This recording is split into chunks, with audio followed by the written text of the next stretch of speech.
Movie ಹೆಸರು ದುರಿಂದರ್ part 2 the revenge. ಈ cinema ನಿಮ್ಗೆ ಅರ್ಥ ಆಗ್ಬೇಕು ಅಂದ್ರೆ ಪಾರ್ಟ್ 1 ನೀವು ನೋಡಿರ್ಬೇಕಾಗುತ್ತೆ. ಮೂವಿ ಶುರುನಲ್ಲಿ ನಮ್ ಹೀರೋ ಹಂಸ ಜಸ್ಕಿರತ್ ಸಿಂಗ್ ನ ಫ್ಲಾಶ್ ಬ್ಯಾಕ್ ಸ್ಟೋರಿಯನ್ನ ತೋರಿಸ್ತಾರೆ. ಇಲ್ಲಿ ನಮ್ ಹೀರೋ ಆರ್ಮಿ ಟ್ರೈನಿಂಗ್ ನಲ್ಲಿ ಇರ್ತಾನೆ. ಈತನ ತಾತ ಮತ್ತೆ ಅಪ್ಪ ಆರ್ಮಿಯಲ್ಲಿ ಇರ್ತಾರೆ. ಸೊ ಇವನ್ಗೂ ಕೂಡ ಆರ್ಮಿಯಲ್ಲಿ ಇಂಟ್ರೆಸ್ಟ್ ಇರುತ್ತೆ. ಜಸ್ಕಿರತ್ ಸಿಂಗ್ ನ ಪ್ರೀತಿಯಿಂದ ಜೆಸ್ಸಿ ಅಂತ ಕರೀತಾ ಇರ್ತಾರೆ.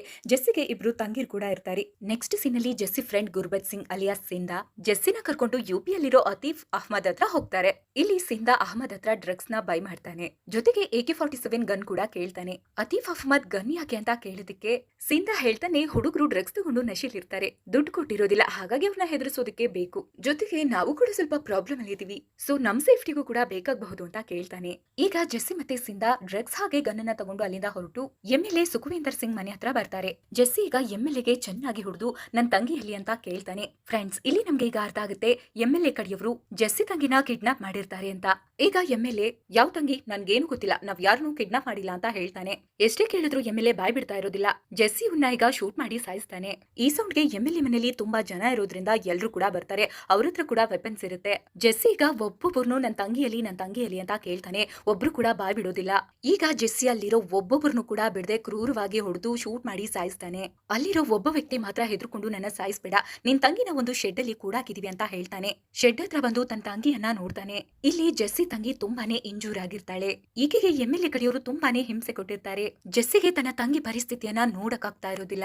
ಈಗ ಇಲ್ಲಿ ನಮ್ಗೆ ತೋರಿಸ್ತಾರೆ ಜೆಸ್ಸಿಯ ಅಪ್ಪ ಹಾಗೆ ಅಕ್ಕಳನ್ನ ತುಂಬಾನೇ ಕ್ರೂರವಾಗಿ MLA ಕಡೆಯವರು ಸಾಯಿಸಿರ್ತಾರೆ. ನೆಕ್ಸ್ಟ್ ಸೀನ್ ಅಲ್ಲಿ ಜೆಸ್ಸಿನ ಕೋರ್ಟ್ಗೆ ಪ್ರೊಡ್ಯೂಸ್ ಮಾಡಿರ್ತಾರೆ. ಸ್ಟೋರಿ ಫ್ಲಾಶ್ ಬ್ಯಾಕ್ ಗೆ ಹೋಗುತ್ತೆ. ಇಲ್ಲಿ MLA ಸುಖವಿಂದರ್ ಸಿಂಗ್ ಹಾಗೆ ಜೆಸ್ಸಿ ಅಪ್ಪನ ನಡುವೆ ಜಮೀನು ವಿಚಾರವಾಗಿ ಜಗಳ ಆಗಿರುತ್ತೆ. MLA ಕಡೆಯವರು ಜೆಸ್ಸಿ ಅಪ್ಪನ ತುಂಬಾನೇ ಕ್ರೂರವಾಗಿ ಹೊಡೆದು ಅವ್ರದೇ ಜಮೀನಲ್ಲಿ ಮರಕ್ಕೆ ನೇತ್ ಹಾಕಿರ್ತಾರೆ. ಜೆಸ್ಸಿಯ ಇಬ್ರು ತಂಗಿರ್ನು ಕೂಡ MLA ಕಡೆಯವರು ರೇಪ್ ಮಾಡಿ ಜೆಸ್ಸಿಯ ಅಕ್ಕಳನ್ನ ತುಂಬಾನೇ ಕ್ರೂರವಾಗಿ ಕೊಚ್ಚಿ ಸಾಯಿಸಿರ್ತಾರೆ. ತಂಗಿಯನ್ನ ಶೆಡ್ ನಲ್ಲಿ ಕೂಡಾಕಿರ್ತಾರೆ. ಇದಿಷ್ಟು ಘಟನೆ ನಡಿಬೇಕಾದ್ರೆ ಜೆಸ್ಸಿ ಆರ್ಮಿ ಟ್ರೈನಿಂಗ್ ನಲ್ಲಿ ಇರ್ತಾನೆ. ಹಾಗೇನೆ MLA ವಶದಲ್ಲಿರೋ ತನ್ನ ತಂಗಿನ ಕಾಪಾಡ್ಕೊಳ್ಳೋದಕ್ಕೋಸ್ಕರ ಜೆಸ್ಸಿ ಹೀಗೆ ಮಾಡಿರ್ತಾನೆ. ಈಗ ಜೆಸ್ಸಿ ಕಡೆ ಲಾಯರು ಜೆಸ್ಸಿ ಪರವಾಗಿ ವಾದ ಮಾಡ್ತಾ ಇರ್ತಾರೆ. ಒಬ್ಬ ದೇಶಕಾಯ ಯೋಧನ್ನೇ ದೇಶನ ಕಾಯ ಇವ್ರ ಫ್ಯಾಮಿಲಿಗೆನೆ ಕಾವಲಿಲ್ಲದೆ ಇರೋ ಹಾಗಿದೆ. ಜೆಸ್ಸಿ ಅಕ್ಕನು ಕೂಡ ಬಲಾತ್ಕಾರ ಮಾಡಿ ಸಾಯಿಸಿದ್ದಾರೆ. MLA ಕಡೆಯವರಿಂದ ಜೆಸ್ಸಿ ಫ್ಯಾಮಿಲಿಗೆ ತುಂಬಾನೇ ಅನ್ಯಾಯ ಆಗಿದೆ. ಹೀಗಾಗಿ ಈತ ಈ ತರ ಮಾಡಿದಾನೆ, ಇವನ್ ಶಿಕ್ಷೆನ ಕಮ್ಮಿ ಮಾಡಿ ಅಂತ ಕೇಳ್ಕೊಳ್ತಾನೆ. ಈಗ ಜೆಸ್ಸಿ ಆಪೋಸಿಟ್ ಲಾಯರ್ ಜೆಸ್ಸಿ ವಿರುದ್ಧ ವಾದ ಮಾಡ್ತಾನೆ. ಈತ MLA ಕಡೆಯವ್ರನ್ನ ಸಾಯಿಸಿದ್ದು ತುಂಬಾನೇ ಅಪರಾಧ, ಇವನ್ನ ಹೀಗೆ ಬಿಟ್ರೆ ಸರಿ ಹೋಗೋದಿಲ್ಲ. ಈತ ಕೋಪ ರೋಷದಿಂದ ಮಾಡಿದ್ರು ಅದು ತಪ್ಪೇನೆ, ಇವನ್ಗೆ ಗಲ್ಲು ಶಿಕ್ಷೆ ಆಗ್ಲೇಬೇಕು ಅಂತ ಇವನ್ ವಿರುದ್ಧ ವಾದ ಮಾಡ್ತಾರೆ. ಈಗ ಕೋರ್ಟ್ ಅಲ್ಲಿ ಜೆಸ್ಸಿಗೆ ಗಲ್ಲು ಶಿಕ್ಷೆಯನ್ನ ವಿಧಿಸಲಾಗುತ್ತೆ. ಈಗ ಜೆಸ್ಸಿ ಹಾಗೆ ಅವ್ರ ಫ್ಯಾಮಿಲಿ ಅವರು ಮೀಟ್ ಆಗ್ತಾರೆ. ಈಗ ಜೆಸ್ಸಿ ಫ್ರೆಂಡ್ಸ್ ಇಂದ ಜೆಸ್ಸಿನ ಮೀಟ್ ಆಗ್ತಾನೆ. ಜೆಸ್ಸಿ ತನ್ನ ಫ್ರೆಂಡ್ ಸಿಂಧನ್ಗೆ ಹೇಳ್ತಾನೆ, ನನ್ನ ಅಮ್ಮಗೆ ನನ್ ತಂಗಿನ ಚೆನ್ನಾಗಿ ನೋಡ್ಕೋ, ಅವ್ರ ಜವಾಬ್ದಾರಿ ನಿಂದೇನೆ, ಅವ್ರಿಗೆ ನೀನೇ ಎಲ್ಲ ಅಂತ ಹೇಳ್ತಾನೆ. ಈಗ 2 ವರ್ಷದ ನಂತರ ಕೊನೆಗೂ ಜೆಸ್ಸಿನ ಗಲ್ಲಿಗೇರ್ಸೋ ದಿನ ಬರುತ್ತೆ. ಜೆಸ್ಸಿನ ಆ ಜೈಲಿಂದ ಬೇರೆ ಜೈಲ್ಗೆ ಶಿಫ್ಟ್ ಮಾಡ್ತಾ ಇರ್ತಾರೆ. ಈ ಟೈಮಲ್ಲಿ ಒಂದು ಗ್ಯಾಂಗ್ ಪೊಲೀಸ್ ಅವ್ರ ಮೇಲೆ ಅಟ್ಯಾಕ್ ಮಾಡಿ ಜೆಸ್ಸಿನ ಕಿಡ್ನಾಪ್ ಮಾಡ್ತಾರೆ. ಫ್ರೆಂಡ್ಸ್, ಇಲ್ಲಿ ನಮ್ಗೆ ಅನ್ಸುತ್ತೆ ಈ ಕಿಡ್ನಾಪ್ ನ MLA ಕಡೆಯವರು ಮಾಡ್ಸಿರ್ಬಹುದು ಅಂತ. ಆದ್ರೆ ಅಸಲಿಗೆ ಅದೆಲ್ಲ ಬೇರೆನೇ ಇದೆ. ಫ್ರೆಂಡ್ಸ್, ಇಲ್ಲಿ ಜೆಸ್ಸಿನ ಕಿಡ್ನಾಪ್ ಮಾಡಿಸಿದ್ದು ಇಂಡಿಯನ್ ಬ್ಯೂರೋ ಡೈರೆಕ್ಟರ್ ಅಜಯ್ ಸನ್ಯಾಲೋ ಅಂಡ್ ಸುಶಾಂತ್ ಅವರು. ಜೆಸ್ಸಿಗೆ ಅಜಯ್ ಸನ್ಯಾಲೋ ನೋಡಿ ಶಾಕ್ ಆಗುತ್ತೆ. ಬಿಕಾಸ್ ಜೆಸ್ಸಿ ಜಸ್ಕಿರತ್ ಸಿಂಗ್ಗೆ ಅಜಯ್ ಸನ್ಯಾಲೋ ಬಗ್ಗೆ ತುಂಬಾನೇ ಗೊತ್ತಿರುತ್ತೆ. ಇವ್ರನ್ನ ನೋಡಿರ್ತಾನೆ ಸಹ. ಅಜಯ್ ಸನ್ಯಾಲೋಗೂ ಸಹ ಜೆಸ್ಸಿ ಬಗ್ಗೆ ಗೊತ್ತಿರುತ್ತೆ. ನಿನ್ಗೆ ಗಲ್ಲು ಶಿಕ್ಷೆ ಆಗಿದೆ ಅಂತ ನನಗೆ ಗೊತ್ತು, ಈ ಶಿಕ್ಷೆಯಿಂದ ನಾನು ನಿನ್ನ ಪಾರ್ ಮಾಡ್ತೀನಿ. ಆದ್ರೆ ನಾನ್ ಹೇಳೋ ಈ ಕೆಲಸ ಗಲ್ಲು ಶಿಕ್ಷೆಗಿಂತಾನೂ ದೊಡ್ಡದಾಗಿರುತ್ತೆ. ನೀನ್ ಈ ಕೆಲಸ ಮಾಡಿದ್ರೆ ನಿನ್ನನ್ನ ನಮ್ ದೇಶದವರು ನೋಡೋ ದೃಷ್ಟಿನೇ ಬೇರೆ ಇರುತ್ತೆ. ನಿನ್ನ ದೇಶ ಭಕ್ತ ಅಂತ ಪೂಜಿಸ್ತಾರೆ. ಅಂಡ್ ನೀನ್ ಈ ಕೆಲಸ ಮಾಡೋದ್ರಿಂದ ನಿನ್ ಕುಟುಂಬದ ಜವಾಬ್ದಾರಿನ ನಮ್ ಸರ್ಕಾರ ತಗೊಳುತ್ತೆ. ಅಜಯ್ ಸನ್ಯಾಲೋ ಹೇಳ್ತಾ ಇರೋದು ಮಿಷನ್ ದುರಂದರ್ ಬಗ್ಗೆ. ಈಗ ಜಸ್ಕಿರತ್ ಭಾರತದ ಸ್ಪೈ ಆಗಿ ಪಾಕಿಸ್ತಾನಕ್ಕೆ ಹೋಗೋದಕ್ಕೆ ಒಪ್ಕೊಳ್ತಾನೆ. 2 ವರ್ಷದ ನಂತರ ಅಂದ್ರೆ 2004ರಲ್ಲಿ ಜಸ್ಕಿರತ್ ನ ಕಳಿಸೋ ಟೈಮಲ್ಲಿ ಅಜಯ್ ಸನ್ಯಾಲೋ, ನೀನು ನಿನ್ ಫ್ಯಾಮಿಲಿ ಬಗ್ಗೆ ಯೋಚನೆ ಮಾಡ್ಬೇಡ, ನಿನ್ ಫ್ಯಾಮಿಲಿನ ನಮ್ ಸರ್ಕಾರ ನೋಡ್ಕೊಳ್ಳುತ್ತೆ. ಪ್ರತಿ ತಿಂಗಳು 30,000ದಂತೆ 36 ವರ್ಷಗಳ ಕಾಲ ನಮ್ ಗೌರ್ಮೆಂಟ್ ನಿನ್ ಫ್ಯಾಮಿಲಿ ಜವಾಬ್ದಾರಿನ ತಗೊಳುತ್ತೆ. ಸೊ ನಿನ್ ಕಂಪ್ಲೀಟ್ ಫೋಕಸ್ ಮಿಷನ್ ದುರಂದರ್ ಮೇಲೆ ಇರ್ಲಿ ಅಂತ ಹೇಳ್ತಾರೆ. ಫ್ರೆಂಡ್ಸ್, ಈಗ ಜಸ್ಕಿರತ್ ಕಂಪ್ಲೀಟ್ ಹಂಸ ಆಗಿ ಬದಲಾಗ್ತಾರೆ. ಹಂಸ ಅನ್ನೋ ಹೆಸರಲ್ಲಿ ಅಫ್ಘಾನಿಸ್ತಾನದಿಂದ ಪಾಕಿಸ್ತಾನದ ಕರಾಚಿಗೆ ಬಂದು ಕರಾಚಿಯಿಂದ ಲೇಯಾರಿಗೆ ಬರ್ತಾರೆ. ಈ ಎಲ್ಲಾ ಕಥೆಯನ್ನ ಈಗ ನಮ್ ಹೀರೋ ಹಂಸ ಮತ್ತೊಬ್ಬ ಇಂಡಿಯನ್ ಏಜೆಂಟ್ ಆದ ಮೊಹಮ್ಮದ್ ಆಲಂಗೆ ಹೇಳ್ತಾ ಇರ್ತಾರೆ. ಈಗ ಸ್ಟೋರಿ ಪ್ರೆಸೆಂಟ್ ಗೆ ಬರುತ್ತೆ 2009ಕ್ಕೆ. ಫ್ರೆಂಡ್ಸ್, ಇಲ್ಲಿ ರೆಹಮಾನ್ ದೆಕೆಟ್ ಸಾವಾಗಿದೆ. ನೆಕ್ಸ್ಟ್ ಲೇಯಾರಿಯಾ ಬಾಚಾ ಯಾರಾಗಬಹುದು ಅನ್ನೋದು ಪ್ರಶ್ನೆ. ಮುಂಚೂಣಿಯಲ್ಲಿ ಇರೋ ಹೆಸರು ಅಂದ್ರೆ ಹರ್ಷದ್ ಪಪ್ಪು. ಈತ ಕೂಡ ಲೇಯಾರಿಯಾ ಬಾಚಾ ನಾನೇ ಅಂತ ಹೇಳ್ಕೊಂಡು ತಿರುಗ್ತಾ ಇದ್ದಾನೆ. ಈ ಕಡೆ ರೆಹಮಾನ್ ಕಡೆಯವರು ರೆಹಮಾನ್ಗೆ ಅಂತ್ಯ ಸಂಸ್ಕಾರವನ್ನ ಮಾಡ್ತಾ ಇದ್ದಾರೆ. ತನ್ನ ಅಣ್ಣನ ಸಾವಿಂದ ರೆಹಮಾನ್ ದೆಕೆಟ್ ತಮ್ಮ ಉಜೇರ್ ತುಂಬಾನೇ ಕೋಪಿತಗೊಂಡಿದ್ದಾನೆ. ತನ್ನ ಅಣ್ಣನ್ ಸಾವಿಗೆ ಕಾರಣ ಆಗಿರೋ SP ಚೌಧರಿನ ಸುಮ್ನೆ ಬಿಡಬಾರ್ದು, ಅವನ್ ಕತೆ ಮುಗಿಸ್ಬೇಕು ಅಂತ ತುಂಬಾನೇ ಸಿಟ್ ಮಾಡ್ಕೊಳ್ತಾ ಇದ್ದಾನೆ. ಈ ಕಡೆ ISI ಮುಖ್ಯಸ್ಥ ಇಕ್ಬಾಲ್ ಹಾಗೆ SP ಚೌಧರಿ ಮಾತಾಡ್ತಾ ಇರೋದನ್ನ ತೋರಿಸ್ತಾರೆ. ಇಕ್ಬಾಲ್ SP ಚೌಧರಿಗೆ ಕೇಳ್ತಾರೆ, ನೀನ್ ಯಾಕೆ ರೆಹಮಾನ್ನ ಸಾಯಿಸ್ತೆ ಅಂತ. ಅದಕ್ಕೆ SP ಚೌಧರಿ, ರೆಹಮಾನ್ ಬಡೆ ಸಾಬ್ ತಮ್ಮನ್ನ ಸಾಯಿಸಿದ್ದ, ಹಾಗಾಗಿ ಅವನ ಮೇಲೆ ನನಗೆ ಸಿಟ್ಟಿತ್ತು, ಅದಕ್ಕೆ ರೆಹಮಾನ್ ಕತೆನ ಮುಗಿಸ್ತೆ ಅಂತ ಹೇಳ್ತಾನೆ. ಫ್ರೆಂಡ್ಸ್, ಹಾಗಿದ್ರೆ ಇವ್ರನ್ನೆಲ್ಲ ಕಂಟ್ರೋಲ್ ಮಾಡ್ತಾ ಇರೋ ಬಡೆ ಸಾಬ್ ಯಾರು? ಬನ್ನಿ ಕಥೆಯಲ್ಲಿ ಮುಂದೆ ನೋಡ್ತಾ ಹೋಗೋಣ. ಈ ಕಡೆ ಹರ್ಷದ್ ಪಪ್ಪು ಗ್ಯಾಂಗ್ ಅಲ್ಲಿರೋ ಇಂಡಿಯನ್ ಏಜೆಂಟ್ ರಿಜ್ವಾನ್ ಅಮ್ಜಾ ಹಾಗೆ ಉಜೇರ್ ಹತ್ರ ಬಂದು ರೆಹಮಾನ್ ಟಿಕೆಟ್ ಸಾಯೋದಕ್ಕೆ ಹರ್ಷದ್ ಪಪ್ಪುನೇ ಕಾರಣ, ಆತಾನೆ ರೆಹಮಾನ್ ಹೋಗ್ತಿದ್ ಲೊಕೇಶನ್ ನ ಲೀಕ್ ಮಾಡಿತ್ತು ಅಂತ ಹೇಳ್ತಾನೆ. ಅದಕ್ಕೆ ಈಗ ಅಮ್ಜಾ ರೆಹಮಾನ್ ಟಿಕೆಟ್ ತಮ್ಮ ಉಜೇರ್ಗೆ, ನಿಮ್ ಅಣ್ಣನ್ ಸಾಯಿಸಿರೋರ್ ಮೇಲೆ ಸೇಡ್ ತೀರ್ಸ್ಕೋಬೇಕು ಅಂದ್ರೆ ನೀನು ಮೊದ್ಲು ಹರ್ಷದ್ ಪಪ್ಪು ಕತೆನ ಮುಗ್ಸು, SP ಚೌಧರಿನ ಆಮೇಲೆ ನೋಡ್ಕೊಳ್ಳೋಣ. ಹರ್ಷದ್ ಪಪ್ಪು ಮತ್ತೆ ಅವ್ರ ಕಡೆಯವ್ರನ್ನ ಮುಗಿಸಿದ್ರೆ ಇಡೀ ಲೇಯಾರಿಯನ್ನ ನಿನ್ ಕಂಟ್ರೋಲ್ಗೆ ತಗೋಬಹುದು ಅಂತ ಹೇಳ್ತಾನೆ. ಈಗ ಅಮ್ಜಾ ತುಂಬಾನೇ ಕೋಪದಲ್ಲಿರೋ ಉಜೇರ್ ಮತ್ತೆ ಅವ್ರ ಗ್ಯಾಂಗು ಹರ್ಷದ್ ಪಪ್ಪು ಕಡೆಯವ್ರ ಮೇಲೆ ಅಟ್ಯಾಕ್ ಮಾಡ್ತಾರೆ. ಹರ್ಷದ್ ಪಪ್ಪುಗ್ ಸೇರಿದ ಜಾಗಕ್ಕೆಲ್ಲ ಬೆಂಕಿ ಹಚ್ತಾರೆ. ಆದ್ರೆ ಹರ್ಷದ್ ಪಪ್ಪು ಮಾತ್ರ ಇವ್ರ ಕೈಗೆ ಸಿಕ್ಕಿರಲ್ಲ. ಹರ್ಷದ್ ಪಪ್ಪು ಕಡೆಯವ್ರನ್ನೆಲ್ಲ ಕ್ರೂರವಾಗಿ ಸಾಯಿಸಲಾಗುತ್ತೆ. ಹರ್ಷದ್ ಪಪ್ಪು ಭಯಭೀತ ಆಗಿ ಎಲ್ಲೋ ಔದ್ಕೊಂಡ್ ಬಿಟ್ಟಿರ್ತಾನೆ. ಈಗ ಹರ್ಷದ್ ಪಪ್ಪು ಅಮ್ಜಾ ಮಾವ ಜಮೀಲ್ಗೆ ಕಾಲ್ ಮಾಡಿ ನನ್ನನ್ನ ಹೇಗಾದ್ರೂ ಮಾಡಿ ಕಾಪಾಡು ಅಂತ ಕೇಳ್ಕೊಳ್ತಾನೆ. ಅದಕ್ಕೆ ಜಮೀಲ್, ಸರಿ ನಾನೊಂದು ವ್ಯಾನ್ ಕಳಿಸ್ತೀನಿ, ಅವರು ನಿನ್ನ ಮಿಲ್ಕ್ ಫ್ಯಾಕ್ಟರಿ ಹತ್ರ ತಂದ್ಬಿಡ್ತಾರೆ, ಅಲ್ಲಿಂದ ನಿನ್ನ ಬೇರೆ ಕಡೆಗೆ ಕಳ್ಸೋ ವ್ಯವಸ್ಥೆ ಮಾಡೋಣ ಅಂತ ಹೇಳ್ತಾನೆ. ಹರ್ಷದ್ ಪಪ್ಪು ಜಮೀಲ್ ಇಬ್ರು ಕೂಡ ಫ್ರೆಂಡ್ಸೇ ಆಗಿದ್ರು ಕೂಡ ಜಮೀಲ್ ಈಗ ತನ್ನ ಅಳಿಯಾದ ಅಮ್ಜಾನಿಗೆ ಈ ವಿಚಾರನೆಲ್ಲ ಹೇಳ್ತಾನೆ. ಈಗ ಮಿಲ್ಕ್ ಫ್ಯಾಕ್ಟರಿ ಹತ್ರ ಅಮ್ಜಾ, ಉಜೇರ್ ಹಾಗೆ ಅವ್ರ ಕಡೆಯವರೆಲ್ಲ ಬರ್ತಾರೆ. ಹರ್ಷದ್ ಪಪ್ಪು ಮೇಲೆ ಅಟ್ಯಾಕ್ ಮಾಡಿ ಆತನಿಗೆ ಚೆನ್ನಾಗಿ ಕ್ರೂರವಾಗಿ ಹೊಡೆದು ಉಜೇರ್ ಹರ್ಷದ್ ಪಪ್ಪು ರುಂಡನ ಕತ್ತರಿಸಿ ಚೆಂಡಾಡ್ತಾನೆ. ನೆಕ್ಸ್ಟ್ ಈಗ ಲೇಯಾರಿಯಾ ಬಾಚಾ ನಾನೇ ಅಂತ ಉಜೇರ್ ಅನ್ಕೊಳ್ತಾನೆ. ಆದ್ರೆ ಇಲ್ಲಿ ಅಮ್ಜಾ ಉಜೇರ್ಗೆ ಗೊತ್ತಿಲ್ದಿರೋ ಹಾಗೇನೆ ಸೀಕ್ರೆಟ್ ಆಗಿ ಇದೆಲ್ಲವನ್ನು ವಿಡಿಯೋ ಮಾಡಿ ಮೀಡಿಯಾದವ್ರಿಗೆ, ಪೊಲಿಟಿಷಿಯನ್ಸ್ಗೆ ವಿಡಿಯೋ ಶೇರ್ ಮಾಡ್ಬಿಡ್ತಾನೆ. ಇಡೀ ಲೇಯಾರಿ ತುಂಬಾ ಇದೇ ನ್ಯೂಸ್ ಹರಿದಾಡ್ತಾ ಇರುತ್ತೆ. ಮೀಡಿಯಾದವರು ಉಜೇರ್ ನ್ಯೂಸ್ ನ ಹಾಕೊಂಡು ಈ ರಾಜಕಾರಣಿಗಳೆಲ್ಲ ಏನ್ ಮಾಡ್ತಾ ಇದಾರೆ ಅಂತ ರುಬ್ತಾ ಇರ್ತಾರೆ. ಈ ಕಡೆ ISI ಮುಖ್ಯಸ್ಥ ಇಕ್ಬಾಲ್, ಪಾಕಿಸ್ತಾನ ಪ್ರೆಸಿಡೆಂಟ್ SP ಚೌಧರಿ ಹಾಗೆ ಜಮೀಲ್ ಇವ್ರ 4 ಜನ ಮೀಟಿಂಗ್ ಮಾಡ್ತಾ ಇರ್ತಾರೆ. ಪಾಕಿಸ್ತಾನಿ ಪ್ರೆಸಿಡೆಂಟು ಎಲ್ಲ ಕಡೆ ಉಜೇರ್ ಹರ್ಷದ್ ಪಪ್ಪುದೇ ಸುದ್ದಿ, ಮೀಡಿಯಾದವರೆಲ್ಲ ರಾಜಕಾರಣಿಗಳ ಮೇಲೆ ಬೆರಳು ಮಾಡಿ ತೋರಿಸ್ತಾ ಇದ್ದಾರೆ, ಇದನ್ನ ಹೇಗೆ ಬಿಟ್ರೆ ಸರಿ ಹೋಗಲ್ಲ, ಏನ್ ಮಾಡಬಹುದು ಅಂತ SP ಚೌಧರಿನ ಕೇಳ್ತಾರೆ. ಅದಕ್ಕೆ SP ಚೌಧರಿ, ಮೆಡಿಕಲ್ ಕಾಲೇಜ್ ಹೋಗಿ ಮೆಡಿಕಲ್ ಕಾಲೇಜಲ್ಲಿರೋ 4 ಜನ ಬಲೂಚ್ ವಿದ್ಯಾರ್ಥಿಗಳನ್ನ ಟೆರರಿಸ್ಟ್ ಅಂತ ಎನ್ಕೌಂಟರ್ ಮಾಡಿ ಬಿಸಾಕ್ತೀನಿ, ಮೀಡಿಯಾದವರೆಲ್ಲ ಆ ನ್ಯೂಸ್ ನ ಕವರ್ ಮಾಡಕ್ ಹೋಗ್ತಾರೆ, ಆಗ ಎಲ್ರ ಗಮನ ಆ ಕಡೆ ಹೋಗುತ್ತೆ, ಅದೇ ಟೈಮ್ಗೆ ಉಜೇರ್ ಕತೆ ಮುಗಿಸೋದ್ರಾಯ್ತು ಅಂತ ಹೇಳ್ತಾನೆ. ಅದಕ್ಕೆ ಜಮೀಲ್, ಇಲ್ಲ ಆತರ ಮಾಡೋದ್ ಬೇಡ, ಉಜೇರ್ನ ಅರೆಸ್ಟ್ ಮಾಡ್ಸೋಣ ಅಂತ ಹೇಳ್ತಾನೆ. ಈಗ SP ಚೌಧರಿ 4 ಜನ ಬಲೂಚ್ ಹುಡುಗರನ್ನ ಅಂದ್ರೆ ಮೆಡಿಕಲ್ ವಿದ್ಯಾರ್ಥಿಗಳನ್ನ ಟೆರರಿಸ್ಟ್ ಅಂತ ಹೇಳಿ ಕ್ರೂರವಾಗಿ ಎನ್ಕೌಂಟರ್ ಮಾಡಿ ಸಾಯಿಸ್ತಾನೆ. ಈ ಕಡೆ ಉಜೇರ್ನ ಅರೆಸ್ಟ್ ಮಾಡೋದಕ್ಕೆ ಹುಡುಕ್ತಾ ಇರ್ತಾರೆ. ಉಜೇರ್ಗೆ ಹರ್ಷದ್ ಪಪ್ಪು ಸಾಯಿಸಿದ್ರು ಕೂಡ ಇವನ್ ಕೋಪ ಋಷ ಕಡಿಮೆ ಆಗಿಲ್ಲ. ತನ್ನ ಅಣ್ಣನ್ ಸಾವಿಗೆ ಕಾರಣ ಆಗಿರೋ SP ಚೌಧರಿ ರುಂಡನು ಕೂಡ ಹೀಗೆ ಕತ್ತರಿಸಿ ಚೆಂಡಾಡ್ಬೇಕು ಅಂತ ಅನ್ಕೊಳ್ತಾನೆ. ಈಗ ಅಮ್ಜಾ ಉಜೇರ್ಗೆ ಹೇಳ್ತಾನೆ, ನನಗ್ ಗೊತ್ತು ನಿನ್ಗೆ ಇನ್ನೂ ಕೋಪ ಕಡಿಮೆ ಆಗಿಲ್ಲ ಅಂತ, ನಿನ್ನ ಈಗ ಎಲ್ರೂ ಅರೆಸ್ಟ್ ಮಾಡೋದಕ್ಕೆ ಹುಡುಕ್ತಾ ಇದ್ದಾರೆ, ನಾವು ಬದುಕಿದ್ರೆ ತಾನೇ ಈ ಅಧಿಕಾರ ಸೇಡು ಎಲ್ಲ, ನೀನ್ ಇಲ್ಲೇ ಇದ್ರೆ ನಿನ್ನ ಅರೆಸ್ಟ್ ಮಾಡ್ತಾರೆ, ಜೊತೆಗೆ ನಿನ್ನ ಜೈಲಲ್ಲೇ ಸಾಯಿಸಲೂಬಹುದು. ನಾನು ನಿನ್ಗೆ ದುಬೈಗೆ ಫ್ಲೈಟ್ ಬುಕ್ ಮಾಡಿದೀನಿ, ನೀನು ಸದ್ಯಕ್ಕೆ ದುಬೈಯಲ್ಲಿರು, ಸ್ವಲ್ಪ ದಿನ ಕಳೀಲಿ, ಆಮೇಲೆ SP ಚೌಧರಿ ಕತೆ ಮುಗಿಸೋಣ ಅಂತ ಹೇಳ್ತಾನೆ. ಈಗ ಇವ್ರ ನಡುವೆ ಒಂದಷ್ಟು ವಾದ ವಿವಾದಗಳಾಗುತ್ತೆ. ಉಜೇರ್ ದುಬೈಗೆ ಹೋಗೋದಕ್ಕೆ ಒಪ್ಕೊಳ್ತಾನೆ. ಈಗ ಉಜೇರ್ ದುಬೈಗೆ ಹೋಗಿ ಫ್ಲೈಟ್ ಹೇಳಿತಿದ್ದಂಗೆನೆ ದುಬೈ ಪೊಲೀಸರು ಉಜೇರ್ನ ಅರೆಸ್ಟ್ ಮಾಡ್ತಾರೆ. ಅಂದ್ರೆ ಇಲ್ಲಿ ಅಮ್ಜಾ ಆಲ್ರೆಡಿ ಪೊಲೀಸ್ ಅವ್ರಿಗೆ ಇನ್ಫಾರ್ಮ್ ಮಾಡಿರ್ತಾನೆ. ಹೌದು, ಈಗ ಲೇಯಾರಿಯಾ ಕಿಂಗ್, ಲೇಯಾರಿಯಾ ಬಾದ್ಶಾ ಅಮ್ಜಾ ಆಗ್ತಾನೆ. ಇಡೀ ಲೇಯಾರಿಯನ್ನ ಅಮ್ಜಾ ತನ್ನ ಕಂಟ್ರೋಲ್ಗೆ ತಗೊಳ್ತಾನೆ. ಲೇಯಾರಿಯನ್ನ ತನ್ನ ಕಂಟ್ರೋಲ್ಗೆ ಯಾರು ತಗೊಳ್ತಾರೋ ಅವ್ರಿಗೆ ಇಡೀ ಕರಾಚಿ ಮೇಲೆ ಕಂಟ್ರೋಲ್ ಇರುತ್ತೆ. ಅಂದ್ರೆ ಇಲ್ಲಿ ನಮ್ ಹೀರೋ ಅಮ್ಜಾ ಇಡೀ ಪಾಕಿಸ್ತಾನವನ್ನ ತನ್ನ ಕಂಟ್ರೋಲ್ಗೆ ತಗೊಳ್ತಾನೆ. ನೆಕ್ಸ್ಟ್ ಸೀನ್ ನಲ್ಲಿ ಅಮ್ಜಾ ತನ್ನ ಮಾವ ಜಮೀಲ್ನ ಮೀಟ್ ಮಾಡ್ತಾನೆ. ನೀವು ಆ 4 ಜನ ಬಲೂಚ್ ಹುಡುಗರನ್ನ ಸಾಯಿಸಿ ತಪ್ಪು ಮಾಡಿದ್ರಿ, ಈಗ ಬಲೂಚ್ಗಳೆಲ್ಲ ನಿಮ್ಮ ಮೇಲೆ ಅಗೇನ್ಸ್ಟ್ ಆಗಿದ್ದಾರೆ, ನೀವು PAP ಪಾರ್ಟಿನ ಬಿಟ್ಟು MMP ಪಾರ್ಟಿಗೆ ಸಪೋರ್ಟ್ ಮಾಡಿ ಜಾಯ್ನ್ ಆಗಿ, ನೀವು ನೆಕ್ಸ್ಟ್ ಬರೋ ಎಲೆಕ್ಷನ್ ಅಲ್ಲಿ ಗೆಲ್ಬೇಕು ಅಂದ್ರೆ MMP ಪಾರ್ಟಿಗೆ ನೀವು ಸಪೋರ್ಟ್ ಮಾಡಬೇಕು, ಹಾಗಿದ್ರೆ ಮಾತ್ರ ನಾವು ಅಧಿಕಾರದಲ್ಲಿ ಇರೋದಕ್ಕೆ ಸಾಧ್ಯ ಅಂತ ಹೇಳ್ತಾನೆ. ಇದಕ್ಕೆ ಜಮೀಲ್ ಒಪ್ಕೊಳ್ತಾನೆ. MMP ಪಾರ್ಟಿ ಅಂದ್ರೆ ಮುಸ್ಲಿಂ ಮೂವ್ಮೆಂಟ್ ಪಾರ್ಟಿ ಅಂತ. ಈ ಕಡೆ ಅಮ್ಜಾ ಇಡೀ ಲೇಯಾರಿಯನ್ನೇ ತನ್ನ ಕಂಟ್ರೋಲ್ಗೆ ತಗೊಂಡಿದ್ದಾನೆ. ಈ ಕಡೆ ಇವ್ರ ಮಾವ ಜಮೀಲ್ ಎಲೆಕ್ಷನ್ ಅಲ್ಲಿ ಗೆದ್ದಾಯ್ತು. ಈಗ ಅಮ್ಜಾ ತುಂಬಾನೇ ಸ್ಟ್ರಾಂಗೆಸ್ಟ್ ಆಗ್ತಾನೆ. ನೆಕ್ಸ್ಟ್ ಸೀನಲ್ಲಿ ಅಮ್ಜಾ ಹಾಗೂ ಎಲಿನಾಗೆ ಮದುವೆ ಆಗಿ ಒಂದು ಮಗು ಕೂಡ ಆಗಿರುತ್ತೆ. ಇವರು ಒಂದು ಮನೆಯನ್ನ ತಗೊಂಡು ತುಂಬಾನೇ ಹ್ಯಾಪಿ ಆಗಿ ಇರ್ತಾರೆ. ಒಟ್ನಲ್ಲಿ ಇಲ್ಲಿ ನಮ್ ಹೀರೋ ಅಮ್ಜಾ ಏನ್ ಅನ್ಕೋತಿದ್ದಾನೋ ಅದೆಲ್ಲ ಆಗ್ತಾ ಇದೆ. ಈ ಕಡೆ ಮೇಜರ್ ಇಕ್ಬಾಲ್ ನ ತೋರಿಸ್ತಾರೆ. ಇಲ್ಲಿ ಇಕ್ಬಾಲ್ ನ ಅಪ್ಪ ಇಕ್ಬಾಲ್ಗೆ ಚೆನ್ನಾಗಿ ಬೈತಾ ಇರ್ತಾರೆ. ಯಾಕಂದ್ರೆ ಈಗ 2014 ಆಗಿರುತ್ತೆ. ಇಂಡಿಯಾದಲ್ಲಿ ಪ್ರಧಾನಮಂತ್ರಿಯಾಗಿ ನರೇಂದ್ರ ಮೋದಿ ಅವರು ಪ್ರಮಾಣ ವಚನವನ್ನ ಸ್ವೀಕರಿಸ್ತಾ ಇರ್ತಾರೆ. ಇಂತಿಂತವ್ರೆ ಅಧಿಕಾರಕ್ಕೆ ಬರ್ತಾರೆ ಅಂತ ಹೇಳ್ತಿದ್ದೆ, ಇಲ್ಲಿ ನೋಡಿದ್ರೆ ಎಲ್ಲ ಉಲ್ಟಾ ಪಲ್ಟಾ ಆಗಿದೆ, ನೀನೊಬ್ಬ ವೇಸ್ಟ್ ಫೆಲೋ, ನಿನ್ನಿಂದ ಏನು ಮಾಡಕ್ ಆಗ್ತಿಲ್ಲ ಅಂತ ಚೆನ್ನಾಗಿ ಬೈತಿರ್ತಾರೆ. ಇದೇ ಟೈಮ್ಗೆ ಮೇಜರ್ ಇಕ್ಬಾಲ್ಗೆ ಬಡೆ ಸಾಬ್ ಕಡೆಯಿಂದ ಒಂದು ಕಾಲ್ ಬರುತ್ತೆ. ಬಡೆ ಸಾಬ್ ಇಕ್ಬಾಲ್ಗೆ ಎಲ್ಲ ಸರಿಯಾಗಿ ನಡೀತಾ ಇದೆಯಾ, ವೆಪನ್ಸ್ ಎಲ್ಲ ಬಂದ್ ಸೇರ್ತಾ ಇದಾವ, ಜೊತೆಗೆ ಅಮ್ಜನ್ ಬಗ್ಗೆನೂ ವಿಚಾರಿಸ್ತಾ ಇರ್ತಾರೆ. ಈ ಕಡೆ ನಮ್ ಹೀರೋ ಅಮ್ಜಾ ಒಳ್ಳೆ ರಾಜನ್ ತರ ಬಲೂಚ್ಗೆ ಎಂಟ್ರಿ ಕೊಡ್ತಾನೆ ವೆಪನ್ಸ್ ಡೀಲ್ ಮಾಡೋದಕ್ಕೆ. ಇಲ್ಲಿ ಬಲೂಚ್ ಅವರು ರೆಹಮಾನ್ ಟೆಕಾಯ್ತ್ ನ ಹೇಗೆ ವೆಲ್ಕಮ್ ಮಾಡ್ತಿರೋ ಅದೇ ತರಾನೇ ಅಮ್ಜನ್ ನ ತುಂಬಾನೇ ಗ್ರ್ಯಾಂಡ್ ಆಗಿ ವೆಲ್ಕಮ್ ಮಾಡ್ತಾರೆ. ಅಮ್ಜಾ ವೆಪನ್ಸ್ ನ ಖರೀದಿ ಮಾಡಿ ನೆಕ್ಸ್ಟ್ ಮೇಜರ್ ಇಕ್ಬಾಲ್ ನ ಮೀಟ್ ಮಾಡ್ತಾನೆ. ಇಲ್ಲಿ ಇಕ್ಬಾಲು ಅಮ್ಜನ್ಗೆ ಬಡೆ ಸಾಬ್ ನಿನ್ನ ಕೇಳ್ತಿದ್ರು, ನಿನ್ ಬಗ್ಗೆ ನಿನ್ ವಿಚಾರ ಎಲ್ಲ ಬಡೆ ಸಾಬ್ ಗಮನಕ್ಕೆ ಬಂದಿದೆ, ಅವರು ನಿನ್ನ ಮೀಟ್ ಮಾಡ್ಬೇಕು ಅಂತಿದ್ರು ಅಂತ ಹೇಳೋದಕ್ಕೆ ಅಮ್ಜನ್ಗೆ ಶಾಕ್ ಆಗುತ್ತೆ. ನಿಮ್ಮನ್ನೇ ಬಡೆ ಸಾಬ್ ಅಂತ ಅನ್ಕೊಂಡಿದ್ದೆ, ನಿಮ್ಗಿಂತ ಬಡೆ ಸಾಬ್ ಇದಾರ ಅಂತ ಕೇಳ್ತಾನೆ. ಎಲ್ಲ ನಿನ್ಗೆ ಗೊತ್ತಾಗುತ್ತೆ ನಡಿ ಅಂತ ಹೇಳಿ ಬಡೆ ಸಾಬ್ ಮನೆಗೆ ಕರ್ಕೊಂಡು ಹೋಗ್ತಾರೆ. ಫ್ರೆಂಡ್ಸ್, ಇಲ್ಲಿ ನಮ್ಗೆ ಬಡೆ ಸಾಬ್ನ ತೋರಿಸ್ತಾರೆ. ಅಂದ್ಹಾಗೆ ಈ ಬಡೆ ಸಾಬ್ ಯಾರು ಗೊತ್ತಾ? ಅಂಡರ್ವರ್ಲ್ಡ್ ಡಾನ್ ದಾವೂದ್ ಇಬ್ರಾಹಿಂನ ಇಲ್ಲಿ ನಮ್ಗೆ ತೋರಿಸ್ತಾರೆ. ದಾವೂದ್ ಇಬ್ರಾಹಿಮೇ ಇಲ್ಲಿ ಬಡೆ ಸಾಬ್. ಈ ಬಡೆ ಸಾಬ್ಗೆ ತುಂಬಾನೇ ವಯಸ್ಸಾಗಿರುತ್ತೆ, ಹಾಗೆ ಹೆಲ್ತ್ ಕಂಡೀಷನ್ ಕೂಡ ಅಷ್ಟಕ್ಕಷ್ಟೇನೆ. ಒಳ್ಳೆ ಪೇಷಂಟ್ ತರ ಇರ್ತಾನೆ. ಆದ್ರೆ ಈತ ತಾನು ಮಲ್ಕೊಂಡೇನೆ ಎಲ್ಲವನ್ನ ಕಂಟ್ರೋಲ್ ಮಾಡ್ತಾ ಇರ್ತಾನೆ. ಆದ್ರೆ ಈ ಬಡೆ ಸಾಬ್ ತಾನ್ ಇದ್ದಲ್ಲಿಯೇ ಇಡೀ ಪಾಕಿಸ್ತಾನದ ಏನೇ ಮೇಜರ್ ಡಿಸಿಷನ್ ಇದ್ರೂ ಕೂಡ ಇವಂದೇ ಆಗಿರುತ್ತೆ. ಎಲ್ಲ ಇವನ್ ಕಂಟ್ರೋಲ್ ನಲ್ಲೇ ನಡೀತಾ ಇರುತ್ತೆ.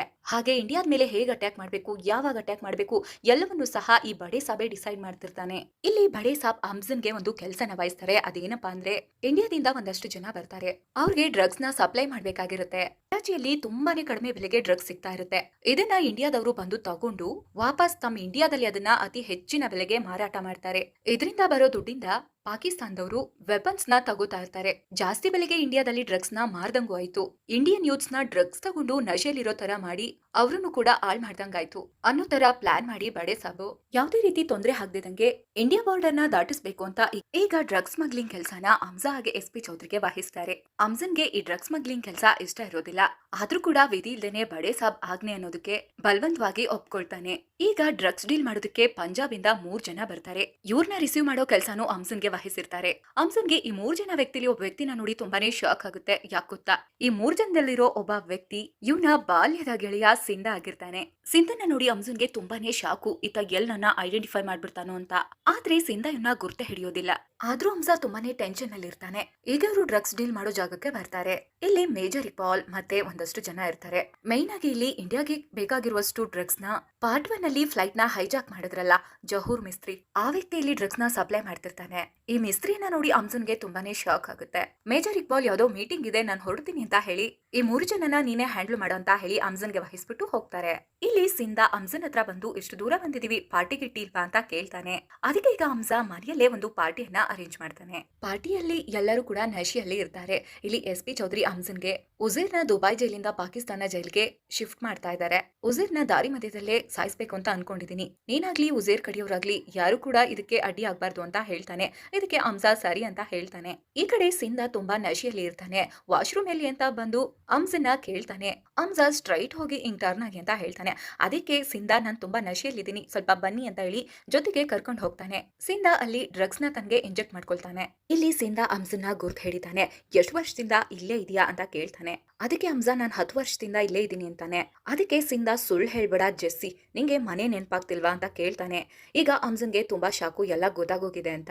ಈಗ ಅಮ್ಜನ್ಗೆ ತನ್ನ ಫ್ಯಾಮಿಲಿಯವರೆಲ್ಲ ನೆನ್ಪಾಗ್ತಾರೆ. ಅಮ್ಮ ತಂಗಿ ಎಲ್ಲರೂ ಹೇಗಿದ್ದಾರೆ ಅಂತ ವಿಚಾರಿಸ್ತಾನೆ. ಅದಕ್ಕೆ ಸಿಂಧಾ ಎಲ್ಲರೂ ಚೆನ್ನಾಗಿದ್ದಾರೆ, ನಿನ್ ತಂಗಿನ ನಾನು ಮದ್ವೆ ಆಗಿದ್ದೀನಿ, ನಮ್ಗೆ 2 ಮಕ್ಳು ಕೂಡ ಇದ್ದಾರೆ ಅಂತ ಹೇಳ್ತಾನೆ. ಇಲ್ಲಿ ಅಮ್ಜನ್ಗೆ ಭಯ ಆಗ್ತಿರುತ್ತೆ, ಎಲ್ಲಿ ತಾನು ಇಂಡಿಯನ್ ಏಜೆಂಟ್ ಅಂತ ಗೊತ್ತಾಗ್ಬಿಡುತ್ತೋ ಅಂತ. ಈಗ ಅಮ್ಜಾ ಸಿಂಧನ್ಗೆ ಕೇಳ್ತಾನೆ, ನೀನ್ ಯಾಕೆ ಟೆರರಿಸ್ಟ್ ಆಗೋಗಿದ್ಯಾ, ಈ ಡ್ರಗ್ಸ್ ಡೀಲ್ ನ ಕ್ಯಾನ್ಸಲ್ ಮಾಡು, ಇದರಿಂದ ಈ ಡ್ರಗ್ಸ್ ಏನಾದ್ರೂ ನಮ್ ಇಂಡಿಯಾಗ ಹೋದ್ರೆ ತುಂಬಾನೇ ತೊಂದರೆ ಆಗುತ್ತೆ ಅಂತ ಕೇಳ್ಕೊಳ್ತಾನೆ. ಆದ್ರೆ ಈ ಸಿಂಧಾ ಈ ಡ್ರಗ್ಸ್ ಡೀಲ್ ನ ಕ್ಯಾನ್ಸಲ್ ಮಾಡೋದಕ್ಕೆ ರೆಡಿ ಇರೋದಿಲ್ಲ. ನನ್ನ ಟೆರರಿಸ್ಟ್ ಅಂತ ಹೇಳ್ತಿದ್ಯಾ, ನೀನ್ ನೋಡಿದ್ರೆ ಪಾಕಿಸ್ತಾನದಲ್ಲೇ ಬಂದು ಸೆಟ್ಲ್ ಆಗಿದೆಯಲ್ಲ ಅಂತ ಕೇಳ್ತಿರ್ತಾನೆ. ಹಾಗೆ ಇವ್ರ ನಡುವೆ ಫೈಟ್ ಕೂಡ ಶುರುವಾಗುತ್ತೆ. ಅಮ್ಜಾ ಹಾಗೆ ಸಿಂಧು ನಡುವೆ ಹೊಡೆದಾಟ ನಡೆಯುತ್ತೆ. ಅಮ್ಜಾ ಎಷ್ಟೇ ಅವಾಯ್ಡ್ ಮಾಡಿದ್ರು ಕೂಡ ಸಿಂಧಾ ಮಾತ್ರ ಅಮ್ಜುಲ್ ಮೇಲೆ ಅಟ್ಯಾಕ್ ಮಾಡ್ತಾನೆ ಇರ್ತಾನೆ. ಆದ್ರೆ ಈ ಹೊಡೆದಾಟದಲ್ಲಿ ಸಿಂಧಾ ಜಾರಿ ಬಿದ್ದು ತಲೆಗೆ ಪೆಟ್ಟು ಬಿದ್ದು ಸತ್ತೋಗ್ತಾನೆ. ಇಲ್ಲಿ ಅಮ್ಜನ್ಗೆ ಇವನ್ನ ಸಾಯಿಸ್ಬೇಕು ಅನ್ನೋ ಉದ್ದೇಶ ಇರೋದಿಲ್ಲ. ಆದ್ರೂ ಕೂಡ ಬೈ ಮಿಸ್ ಆಗಿ ಸಿಂಧಾನೇ ಸತ್ತೋಗ್ಬಿಡ್ತಾನೆ. ಈಗ ಅಮ್ಜನ್ಗೆ ತುಂಬಾ ಭಯ ಆಗ್ತಿರುತ್ತೆ. ಇವನ್ ಬೇರೆ ಸತ್ತೋದ, ಹೊರಗಡೆ ಹೇಗ್ ಹೋಗೋದು, ಕೇಳಿದ್ರೆ ಏನ್ ಹೇಳೋದು ಅನ್ನೋ ಟೆನ್ಷನ್ ಆಗ್ತಾ ಇರುತ್ತೆ. ಈಗ ಇಲ್ಲಿಗೆ ಇಂಡಿಯನ್ ಏಜೆಂಟ್ ಮೊಹಮ್ಮದ್ ಆಲಂ ಬರ್ತಾನೆ.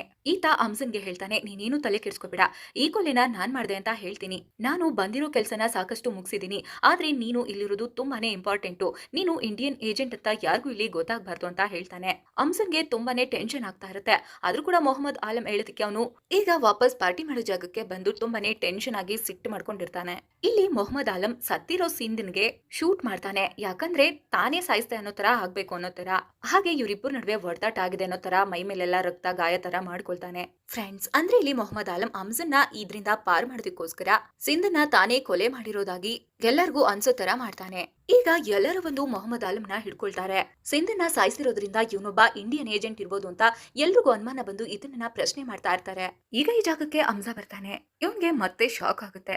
ಏನ್ ಮಾಡೋದು ಅಂತ ವಿಧಿ ಇಲ್ಲದೆ ಈತ ಮೊಹಮ್ಮದ್ ಆಲಂನ ಶೂಟ್ ಮಾಡಿ ಸಾಯಿಸ್ಬಿಡ್ತಾನೆ. ಆಗ ಎಸ್ ಪಿ ಚೌಧರಿ ಇವನೊಬ್ಬ ಇಂಡಿಯನ್ ಏಜೆಂಟ್ ಯಾಕೆ ಸಾಯಿಸ್ತೇವನ್ನ ಅಂತ ಕೇಳ್ತಾರೆ. ಅದಕ್ಕೆ ಇಲ್ಲಿ ಹಮ್ಜಾ ತುಂಬಾನೇ ಕೂಗಾಡಿ ನಮ್ ಜಾಗಕ್ಕೆ ಬಂದು ಈ ತರ ಸಾಯಿಸಿದಾನೆ, ಇವನ್ನ ಸುಮ್ನೆ ಬಿಡಬಾರ್ದು, ಅದಕ್ಕೆ ಸಾಯಿಸ್ತೆ ಅಂತ ಹೇಳ್ತಾನೆ.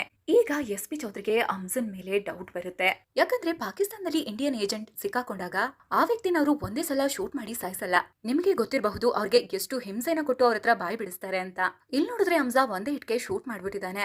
ಇದರಿಂದ ಇವನ್ ಮೇಲೆ ಅನುಮಾನ ಬಂದು ಎಸ್ ಪಿ ಚೌಧರಿ ಈಗ ASP ಉಮರ್ ಹತ್ರ ಮಾತಾಡ್ತಾನೆ. ಹಮ್ಜನ್ ಮೇಲೆ ಒಂದು ಸೀಕ್ರೆಟ್ ಆಗಿ ಇನ್ವೆಸ್ಟಿಗೇಷನ್ ಮಾಡು, ಅವನ ಮೇಲೆ ನನ್ಗೆ ಅನುಮಾನ ಇದೆ ಅಂತ ಮಾತಾಡ್ತಿರ್ತಾನೆ. ಇದನ್ನ ಎಲಿನಾ ಕೇಳಿಸ್ಕೊಳ್ತಾಳೆ. ಈಗ ಎಲಿನಾ ಕೂಡ ಹಮ್ಜನ್ ಮೇಲೆ ಮನೆಯಲ್ಲೇ ಇನ್ವೆಸ್ಟಿಗೇಟ್ ಮಾಡ್ತಾಳೆ. ಈಕೆಗೆ ಹಮ್ಜನ್ದು ಡೈರಿ ಸಿಗುತ್ತೆ. ಇಲ್ಲಿ ಹಮ್ಜಾ ಡೈರಿಲಿ ತಾನು ಸೀಕ್ರೆಟ್ ಆಗಿ ಏನೇನ್ ಬರ್ದಿದ್ನೋ ಅದೆಲ್ಲ ಎಲಿನಾಗೆ ಗೊತ್ತಾಗುತ್ತೆ. ಸೊ ಫೈನಲಿ ಈತ ಇಂಡಿಯನ್ ಏಜೆಂಟ್ ಅನ್ನೋದು ಈಕೆಗೆ ಗೊತ್ತಾಗುತ್ತೆ. ಫ್ರೆಂಡ್ಸ್, ಈಗ ಎಲಿನಾ ಮನೆಗೆ ಬಂದ ಹಮ್ಜನ್ಗೆ ಗನ್ ಪಾಯಿಂಟ್ ಮಾಡಿ ಕೇಳ್ತಾಳೆ, ನೀನೊಬ್ಬ ಇಂಡಿಯನ್ ಏಜೆಂಟ್ ಅಂತ. ಅದಕ್ಕೆ ಈಗ ಹಮ್ಜಾ ಹೌದು ನಾನೊಬ್ಬ ಇಂಡಿಯನ್ ಏಜೆಂಟ್ ಅಂತ ಹೇಳ್ತಾನೆ. ಅದಕ್ಕೆ ಈಗ ಅವಳು ಯಾಕೆ ನಾನು ಮೋಸ ಮಾಡಿದೆ, ಯಾಕೆ ಈಗ ಸುಳ್ಳು ಹೇಳ್ದೆ ಅಂತ ಕೇಳ್ತಾಳೆ. ಈತ ನನ್ನನ್ನು ಸಾಯಿಸ್ತೀಯಾ ಸಾಯಿಸು, ಆದ್ರೆ ಸಾಯಿಸೋದು ಮುಂಚೆ ನಾನು ಹೇಳೋದನ್ನ ಕೇಳು ಅಂತ ಹೇಳ್ತಾನೆ. ನೀನು ಡೈರಿಯಲ್ಲಿ ನೋಡ್ದಲ್ಲ ಅಷ್ಟು ಜನ ಹೆಸರು ಕೂಡ ಯಾರು ನಿರ್ದೋಷಿಗಳಲ್ಲ, ಒಳ್ಳೆಯವರು ಅಲ್ಲ, ಅವರೆಲ್ಲರೂ ಕೂಡ ಟೆರರಿಸ್ಟೇ. ಇವರಿಂದ ಇಂಡಿಯಾದಲ್ಲಿ ಎಷ್ಟೋ ಜನ ಅಮಾಯಕರು ಬಲಿಯಾಗಿದ್ದಾರೆ. ಹಾಗೆ ಪಾಕಿಸ್ತಾನದಲ್ಲೂ ಕೂಡ ಎಷ್ಟೋ ಜನ ಬಲೂಚ್ ವಿದ್ಯಾರ್ಥಿಗಳು ಬಲಿಯಾಗಿದ್ದಾರೆ. ನನ್ನ ಈ ಹೋರಾಟ, ನನ್ನ ಈ ವಾರ್ ಈ ಪಾಕಿಸ್ತಾನದ ಮೇಲಲ್ಲ, ಈ ಟೆರರಿಸ್ಟ್ ಗಳ ಮೇಲೆ ಅಂತ ಹೇಳ್ತಾನೆ. ಹಮ್ಜನ್ ಮಾತ್ ಕೇಳಿ ಎಲಿನಾ ಸ್ವಲ್ಪ ಕನ್ವಿನ್ಸ್ ಆಗ್ತಾಳೆ. ಸರಿ ನೀನ್ ಏನಾದ್ರೂ ಮಾಡು, ಆದ್ರೆ ನನ್ ಮಗುಗೆ ಯಾವ್ದೇ ರೀತಿ ತೊಂದರೆ ಆಗ್ಬಾರ್ದು ಅಂತ ಹೇಳ್ತಾಳೆ. ಜೊತೆಗೆ ಎಸ್ ಪಿ ಚೌಧರಿ ಹಾಗೆ ASP ಉಮರ್ಗೆ ನಿನ್ ಮೇಲೆ ಅನುಮಾನ ಬಂದಿದೆ, ಏನೇ ಮಾಡೋದಿದ್ರು ಸ್ವಲ್ಪ ಹುಷಾರಾಗಿ ಮಾಡು ಅನ್ನೋದನ್ನ ಹೇಳ್ತಾಳೆ. ನೆಕ್ಸ್ಟ್ ಸೀನ್ ಅಲ್ಲಿ ಬಲೂಚ್ ಯುನೈಟೆಡ್ ಫೋರ್ಸ್ ಲೀಡರ್ ಶಿರಾನಿಯನ್ನ ಹಮ್ಜಾ ಮೀಟ್ ಮಾಡ್ತಾನೆ. ಇಲ್ಲಿ ಹಮ್ಜಾ ಹೇಳ್ತಾನೆ, ರೆಹಮಾನ್ ದೇಕೆಟ್ ನ ಸಾಯಿಸಾಯ್ತು, ನಿಮ್ಮ ಮೊಮ್ಮಗನ್ನು ಸಾಯಿಸಿದ್ರು, ಈಗ ಉಜೇರ್ ನ ಸಾಯಿಸ್ಬೇಕು ಅನ್ಕೊಂಡಿದ್ದಾನೆ ಆ SP ಚೌಧರಿ. ಆ SP ಚೌಧರಿ ಕಥೆನ ಆದಷ್ಟು ಬೇಗ ಮುಗಿಸ್ಬೇಕು ಅಂತ ಶಿರಾನಿ ಹತ್ರ ಹೇಳ್ತಿರ್ತಾನೆ. ಈ ಕಡೆ ಉಜೇರ್ ನ ದುಬೈ ಜೈಲಿಂದ ಪಾಕಿಸ್ತಾನಿ ಜೈಲ್ಗೆ ಶಿಫ್ಟ್ ಮಾಡ್ತಾ ಇರ್ತಾರೆ. ಉಜೇರ್ ಏರ್ಪೋರ್ಟ್ ಗೆ ಬಂದು ಇಳಿತಿದ್ದಂಗೆನೆ ಈ SP ಚೌಧರಿ ಉಜೇರ್ ಕಥೆನ ಮುಗಿಸ್ಬೇಕು ಅಂತ ಅನ್ಕೊಂಡಿರ್ತಾನೆ. ಈ ಕಡೆ ಹಮ್ಜಾ SP ಚೌಧರಿಗೆ ಕಾಲ್ ಮಾಡಿ ಹೇಳ್ತಾನೆ, ಹೊರಗಡೆ ಬಲೂಚ್ ವಿದ್ಯಾರ್ಥಿ ನಿಮ್ನ ಸಾಯಿಸ್ಬೇಕು ಅಂತ ಅನ್ಕೊಂಡಿದ್ದಾನೆ, ನೀವು ಉಜೇರ್ ನ ಕರ್ಕೊಂಡ್ ಬರೋದಕ್ಕೆ ಈ ರೂಟ್ ಬೇಡ, ಬೇರೆ ರೂಟ್ ಇಂದ ಹೋಗಿ ಅಂತ ಹೇಳ್ತಾನೆ. ಆದ್ರೆ ಇಲ್ಲಿ SP ಚೌಧರಿಗೆ ಹಮ್ಜಾ ಏನೋ ಡಬಲ್ ಗೇಮ್ ಮಾಡ್ತಾ ಇದ್ದಾನೆ ಅಂತ ಅನಿಸ್ತಿರುತ್ತೆ. ಉಜೇರ್ ಕರ್ಕೊಂಡ್ ಬರೋದಕ್ಕೆ ASP ಉಮರ್ನ ಕಳಿಸಿ ಹಮ್ಜನ್ನ ಸಾಯಿಸೋದಕ್ಕೆ ಅಂತ SP ಚೌಧರಿ ಹಮ್ಜಾ ಇರೋ ಕಡೆ ಬರ್ತಿರ್ತಾನೆ. ಆದ್ರೆ ಇಲ್ಲಿ ಬಲೂಚ್ ಹುಡುಗ SP ಚೌಧರಿನ ಫಾಲೋ ಮಾಡ್ಕೊಂಡ್ ಬಂದು ಕಾರ್ನ ಕ್ರಾಶ್ ಮಾಡ್ತಾನೆ. ಇಲ್ಲಿ ಬಾಂಬು ಬ್ಲಾಸ್ಟ್ ಆಗಿ SP ಚೌಧರಿ ಸಾಯ್ತಾನೆ. ಫ್ರೆಂಡ್ಸ್, ಇದು ಹಮ್ಜಾನೆ SP ಚೌಧರಿನ ಸಾಯಿಸೋದಕ್ಕೆ ಮಾಡಿರೋ ಪ್ಲಾನು. ಈ SP ಹಮ್ಜನ್ನ ಸಾಯಿಸ್ಬೇಕು ಅಂತ ಬರ್ತಿದ್ದ, ಆದ್ರೆ ಅವನೇ ಸತ್ತೋದ. ಈಗ ASP ಉಮರ್ಗೆ ಹಮ್ಜನ್ ಮೇಲೆ ಇನ್ನೂ ಡೌಟ್ ಜಾಸ್ತಿ ಆಗುತ್ತೆ. ಹಮ್ಜನ್ ಮೇಲೆ ಇನ್ನೂ ಸ್ಟ್ರಾಂಗ್ ಆಗಿ ಇನ್ವೆಸ್ಟಿಗೇಷನ್ ಮಾಡೋದಕ್ಕೆ ಶುರು ಮಾಡ್ತಾರೆ. ಮತ್ತೊಂದ್ ಕಡೆ ಉಜೇರ್ಗೆ 12 ವರ್ಷ ಜೈಲ್ ಶಿಕ್ಷೆ ಆಗುತ್ತೆ. ಹಮ್ಜಾ ಉಜೇರ್ನ ಮೀಟ್ ಮಾಡಿ, ನೀನೇನು ತಲೆ ಕೆಡಿಸ್ಕೋಬೇಡ, ಜೈಲಲ್ಲಿ ನಿಂಗೆ ಏನೇನ್ ವ್ಯವಸ್ಥೆ ಬೇಕೋ ಎಲ್ಲ ನಾನ್ ಮಾಡ್ಕೊಡ್ತೀನಿ, ಆದಷ್ಟು ಬೇಗ ನೀನು ಹೊರಗಡೆ ಬರೋ ಹಾಗೆ ನಾನ್ ಮಾಡ್ತೀನಿ ಅಂತ ಹೇಳ್ತಾನೆ.